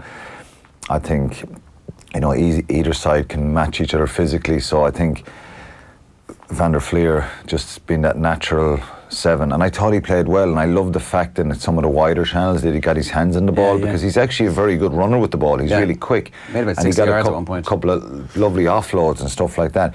That's exactly what you want from your back row, Ger. So we're talking about expansive game, is having a Conan or Stander or a Van der Fleer with a bit of width, where you're playing a 1-3-3, one kind of scenario with your forwards, where you kind of have them in different sections, and that you have pods being able to hit, and then you have someone in the wider channel with a bit of power running a hard line, or putting it behind him to wingers or centres, or hitting them up and trying to isolate them and getting them running at backs, if you like. They might get their hands through for offloads. That's how you get a little bit of expanse. It's just getting those setups and that structure right, where your kind of pods in the middle of the field are effective. And I think our expansive approach, I think we will see different stuff, but it's very much dependent on our set piece, our good scrum, getting the right angle up on the tight head side with furlong and winning good line-up ball. And then you'll see a chance to kind of go. And to be fair, if they get on the front foot and they can really kind of be efficient at the breakdown, they're capable of. They struggle on it with slow ball, and sometimes we try to play it too much when it's slow, and we should kick more when it's slow and sluggish. But you know, the expansive style is sometimes it is one-out runners with no variety on it. Little tip-on passes. Every team has to, you know, bash it up at times, and I just think we don't put a variety on our carries and stuff enough. And if our ball is slowed down, I think we should just stop playing and just kick it and be patient. And hopefully that will it be enough for us to get past the quarter-final? I don't know, but I think they are capable of playing. If games open up, there's enough good footballers there capable of playing attacking brand and expansive rugby. Like, there is question marks still about what Schmidt might have up his sleeve in terms of doing something different, bringing that variety to Ireland's play. And one of the obvious points that was brought up, especially after the England game in the Six Nations, was the kicking game. We box kick too much. We don't actually make them turn their back enough. Like, Jack Carty, I think, was actually really impressive. There's one kick in particular where Wales had to turn their play, and it just turned them around. Like, it was just over the top of them. It was something that wasn't a box kick. And as a forward, and I tell you, that's an incredibly positive kick for a pack of forwards who are. I'll give you an example. Last week in Wales, when Wales were breaking up the touchline the second half and the ball is lobbed in field, James Ryan catches it. I don't know if you remember going backwards. We were under massive pressure. We set up the ruck. The ball is back to Carty and he kicks it straight up the middle of the field. He needs to put that in row Z. Forward one, thank you for that, because James Ryan is getting up off the ground after kind of intercepting the ball, and he's got to go tackling again off the same phase of play. You got to put them in the stand. So he would have learned from that and probably been shown that if we turn the ball over and if we stop an attack and we win the ball, we've got to then, that's managing tempo then. That's how you manage tempo with a fly half. You put it in the stand and forwards get up and they're going that way, they're going forward, as opposed to, God, I'm going to attack it again, there's a wave of attack coming. But that little kick that you're talking about on Saturday was brilliant. It was a real, Wales are going backwards, Ireland are going forward. It's a momentum shifter, and that's kind of good game management. And I think sometimes, because 18 was so good, and I said this a few times during the Six Nations, we actually tried to keep holding on to the ball, keep building phases, negative phases, ones that are not going over the gain line, where just kick.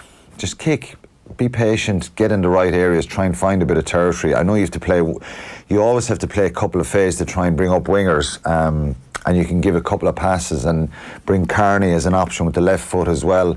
But that was good for Jack Carty the other day, and overall I thought it was a very, very impressive, important second half. Not the first half, because we couldn't really get the ball back off Wales, and Wales are a good side, like, you know, they're a great side. Yeah, they're not a brilliant side who play this brilliant brand of rugby all the time. No, but they're really good. Like they're a good side, and to be fair, Tipperick and Ross Moriarty and Navidi, when he plays, they're very effective. Alan Wynne Jones, Baird, they're good players, but they're not players that scare you or frighten you, and they can do a job, and they're well capable of beating anybody. I made the point earlier on that Joe Schmidt was obviously leaving the Aviva for the last time as the Ireland coach, that irrespective of the Grand Slam and the 2 championships and the wins against New Zealand, all that stuff, if we don't get past the quarter-final of the World Cup, it's the World Cups that are going to define his legacy for us. Yeah, unfortunately for him, and it's probably harsh in a way, because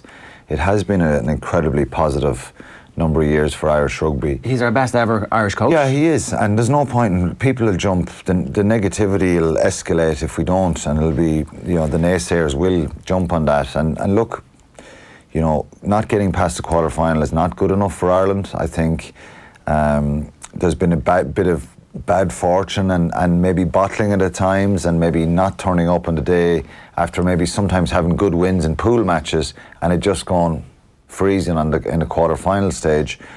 It's never happened, and it's going to be incredibly difficult for it to happen again, and it'll be unfair in a way, but that is the nature. Joe knows that himself. I assume that if he finishes on, going out in a quarter-final, that it will be kind of a stick that he'll be beaten with going forward.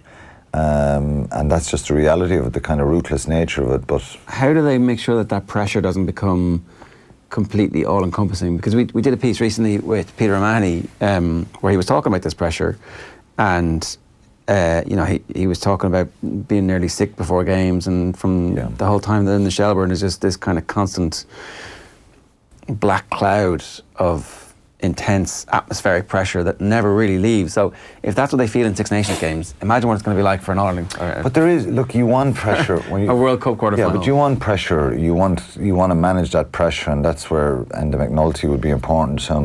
The other coaches chatting amongst the players themselves.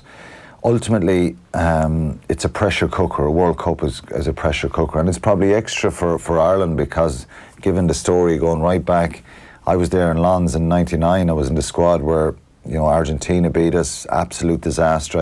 I've never seen a dressing room as bad. Even after finals, we lost.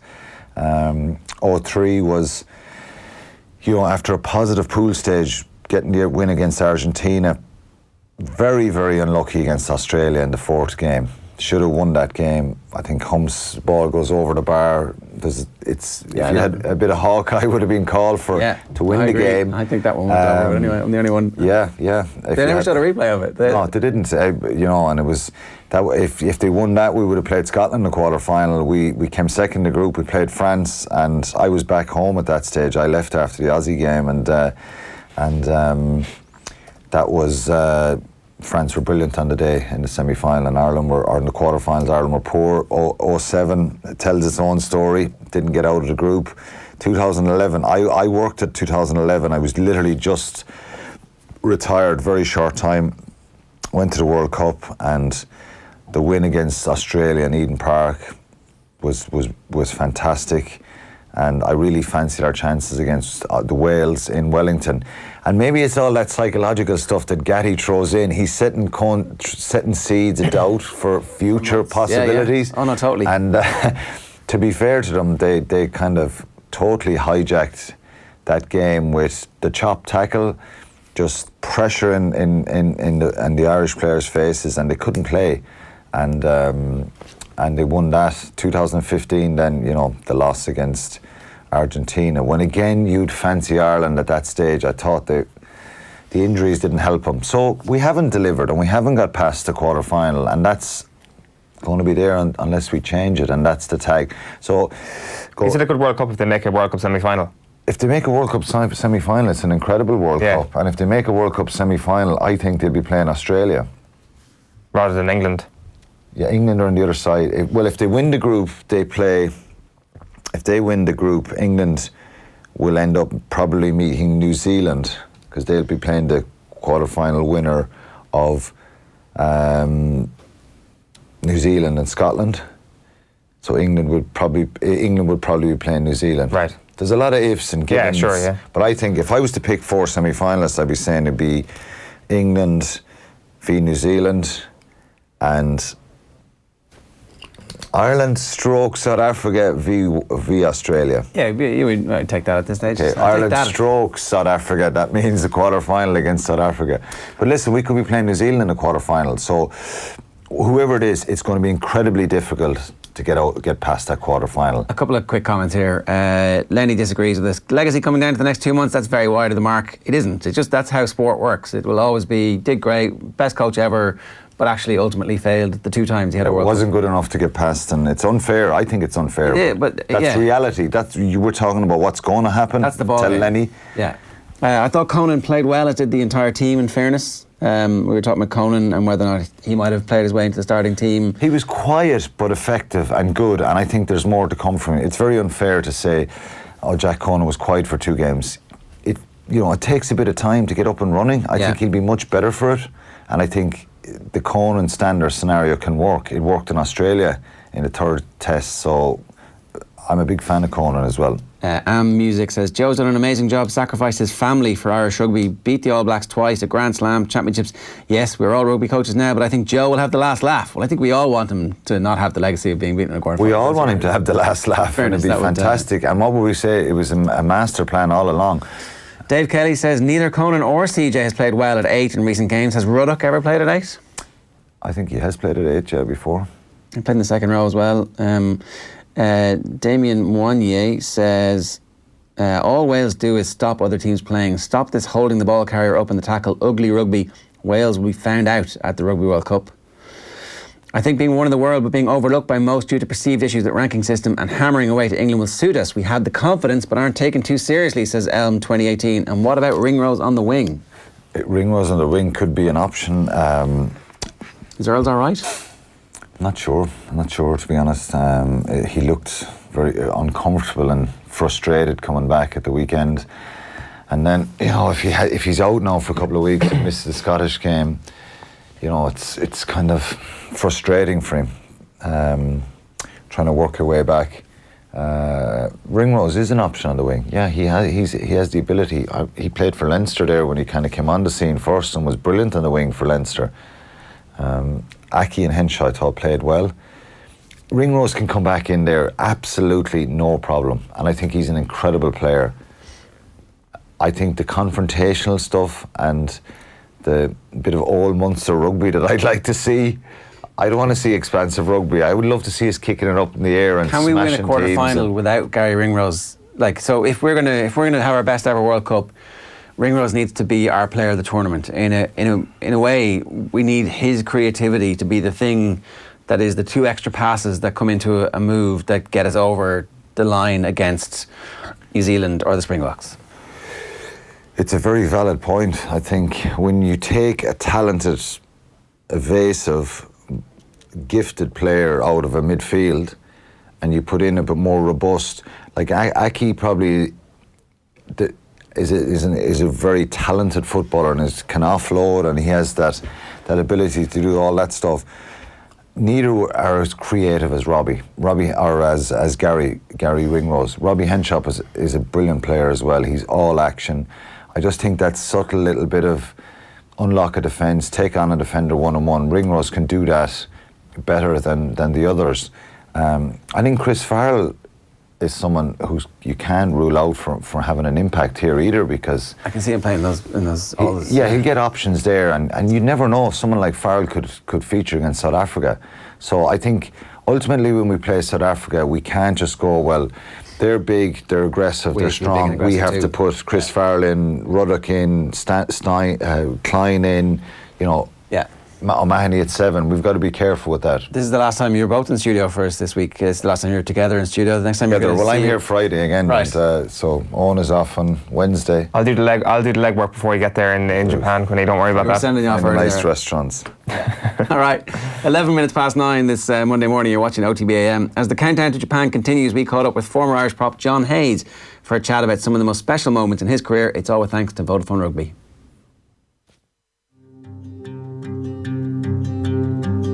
John Hayes, tied head prop, played for Ireland from 2000 until 2011. First would have been up in the hotel in Dublin. We were in since the Sunday. I would have found out on the Monday evening that I was going to be starting at the weekend. So at that stage, it would have been ring home back to the parents. Quick phone call back down, but I did get slagged about it at the time, that I wouldn't have been a fella that would have said so much, that they were laughing at how long the conversation would have taken. But compared to other fellas, it wouldn't have taken so long to get to that point. It really is something special then to be able to ring them and tell them be the first people to know that you finally got there.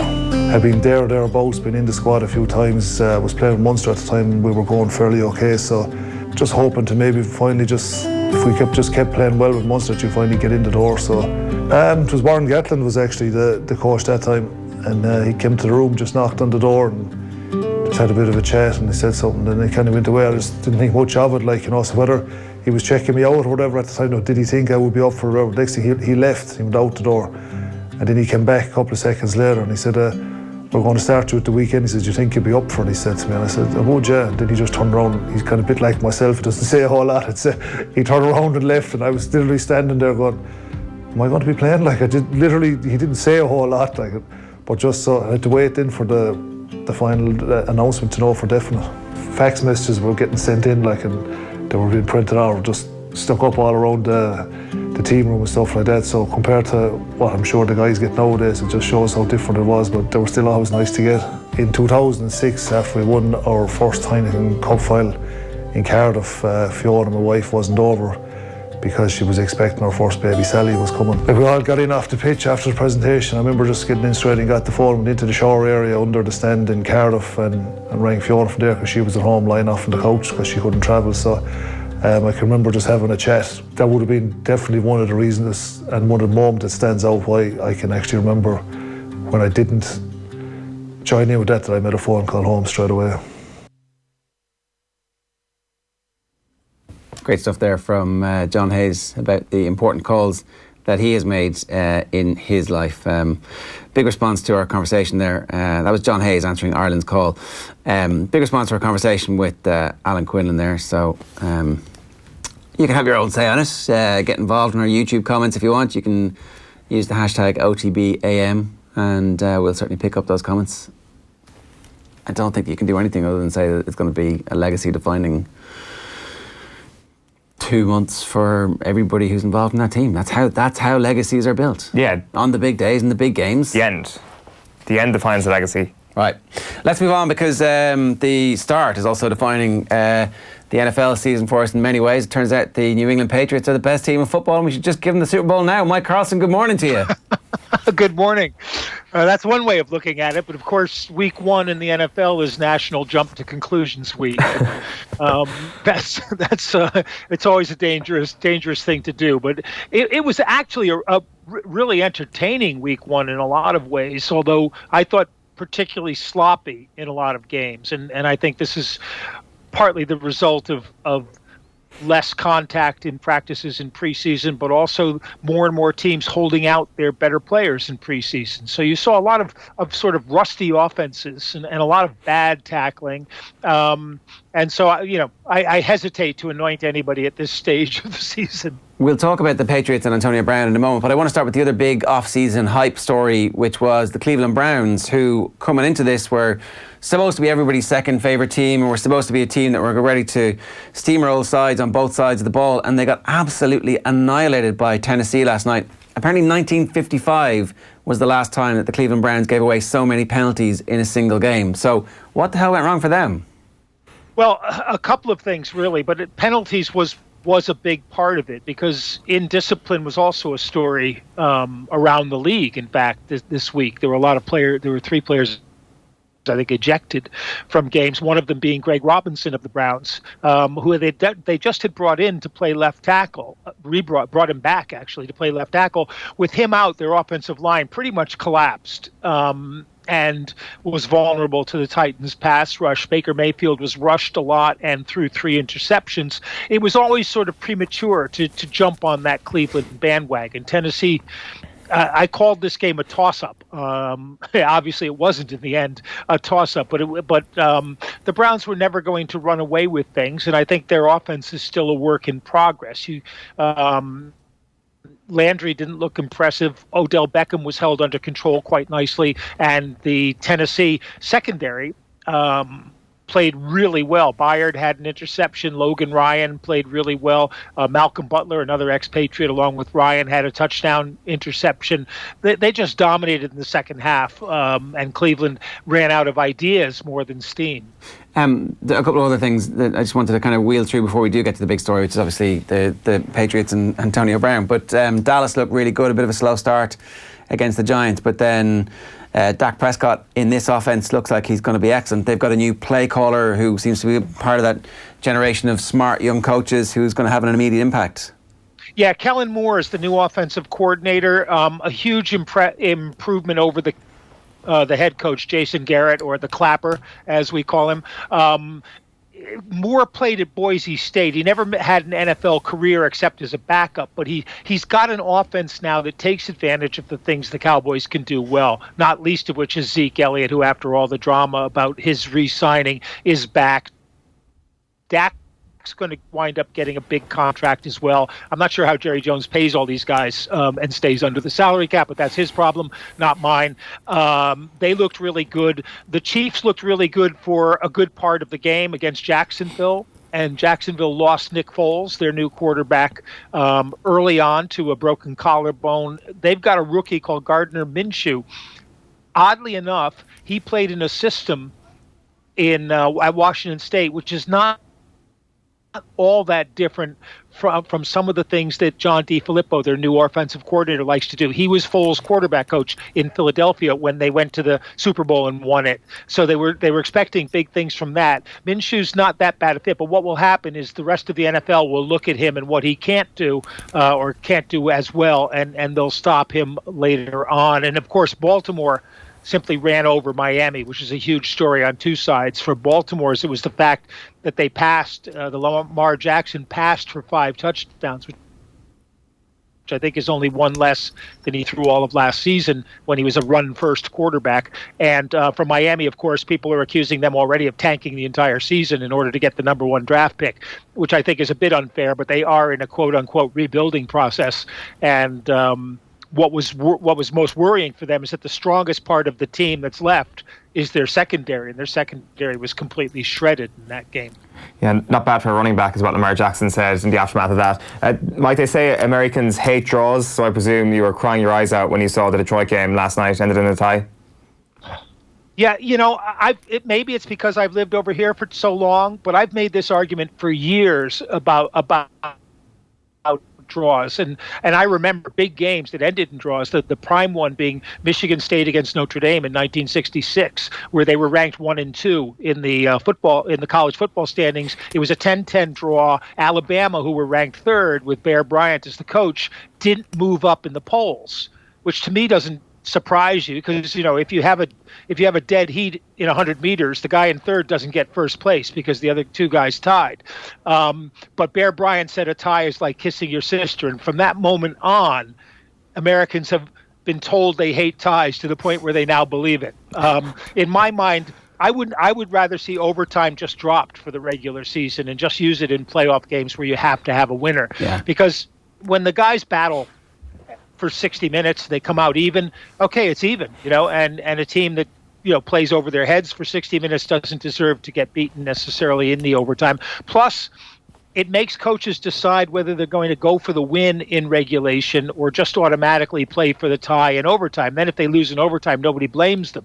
But if they take the chance to win the game in regulation, as we saw Mike Vrabel do at Wembley last season, they get pilloried for that. And finally, ties are a great tiebreaker. I hate it when we go down to the playoffs and you've got 3 teams and one of them goes to the playoffs based on the American equivalent of points differential or strength of schedule, when if you had a tie in there, it would quite easily break those ties. Yeah, it's a good call. We should talk about Antonio Brown, because obviously it is one of the most remarkable stories that anybody's ever seen. Belichick, the conspiracy theories are brilliant, and I enjoy, giving them some extra life and talking them through, but surely not even the great Bill Belichick is the evil mastermind behind what's been going on. Before we do, let's have a listen to what Belichick said when asked about this yesterday. Bill, I just wanted to see, do you have any comment on the reports of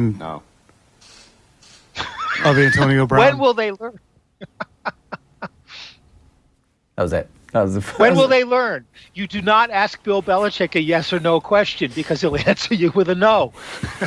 It's like, if there's an evil mastermind behind that, it's probably Drew Rosenhaus, who's Brown's agent.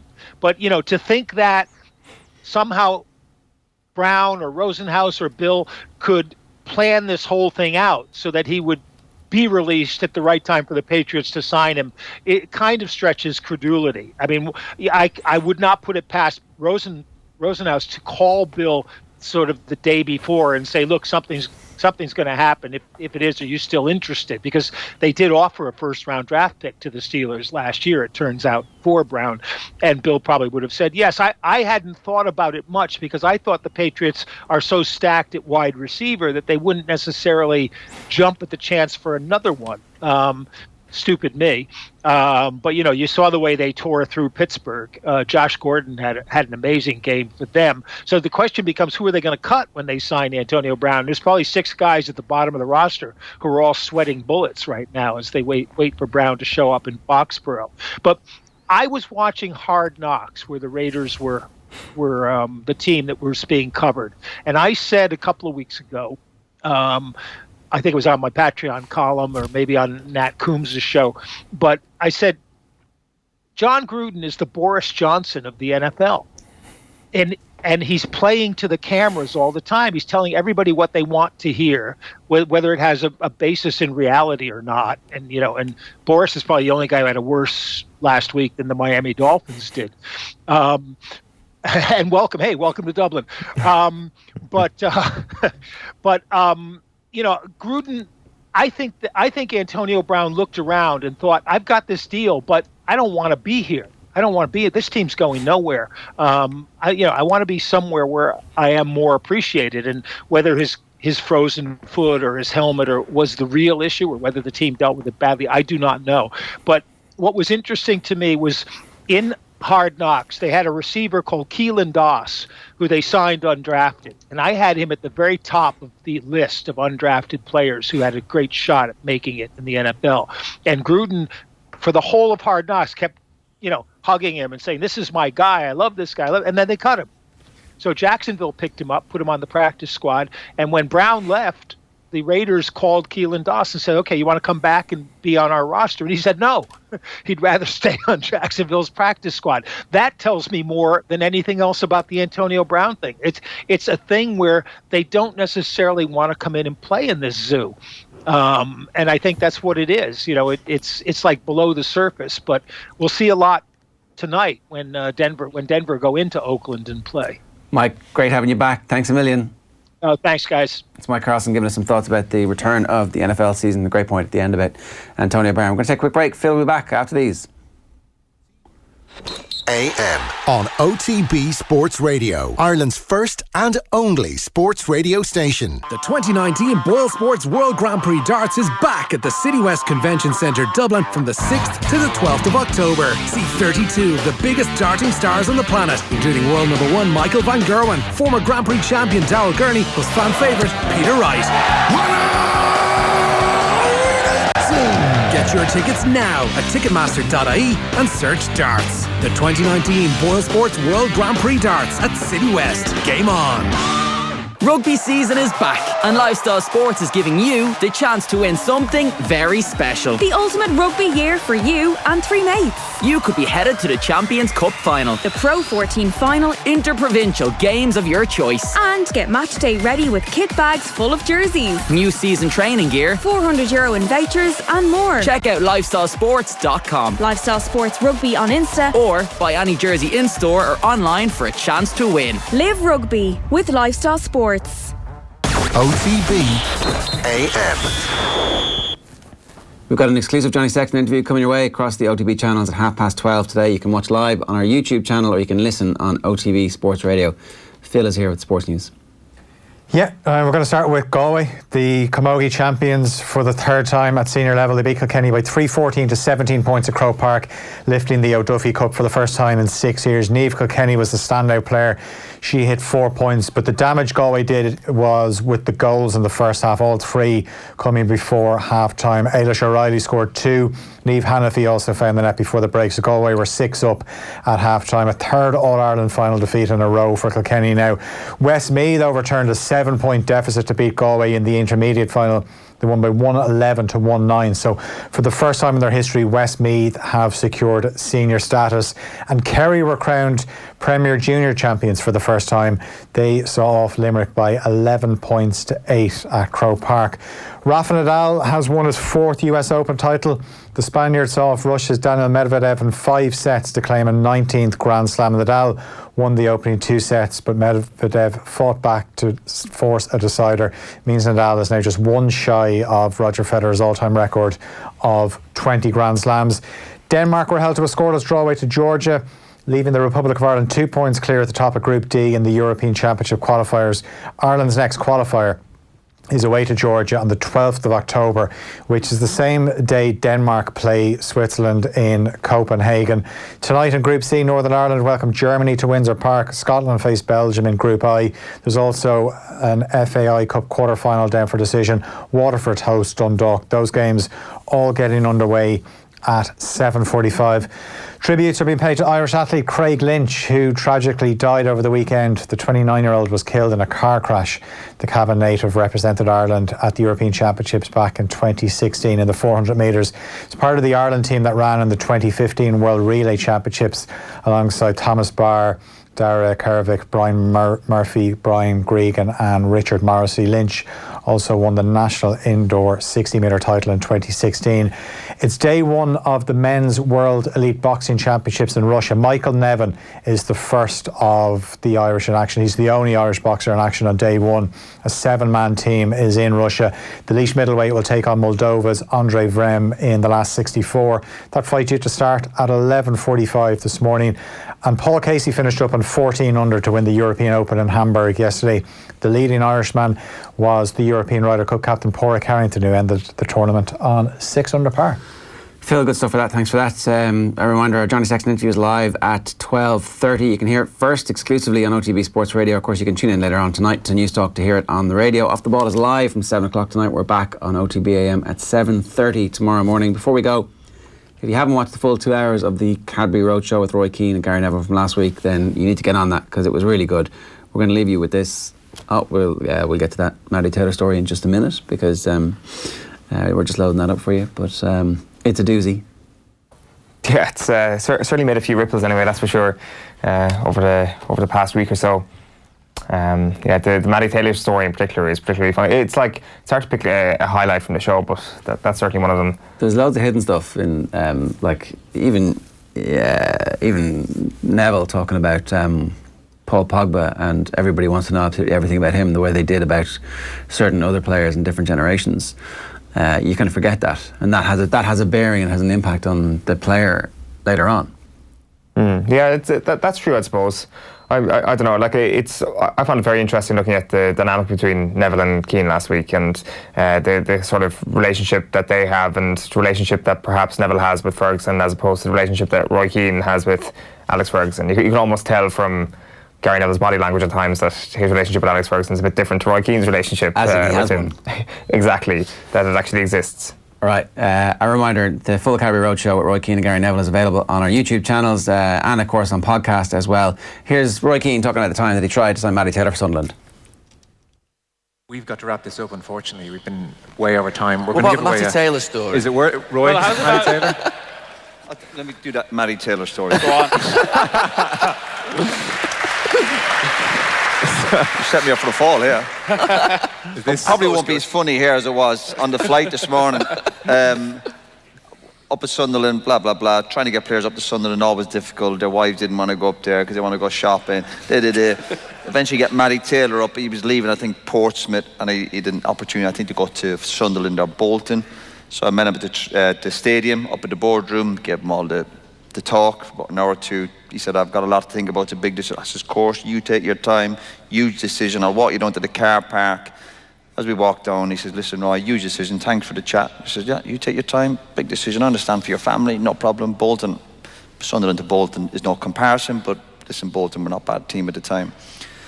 I see him walking to his car, I said, listen, brilliant, thanks for coming up. He turned his back, I got a text. There's not many people text me. So I said, hi Roy, it's Maddie Taylor. So,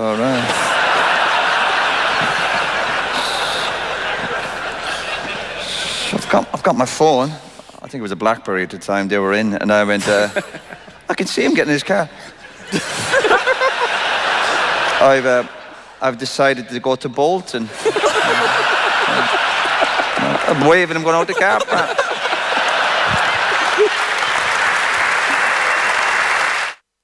OTB AM. This is OTB Sports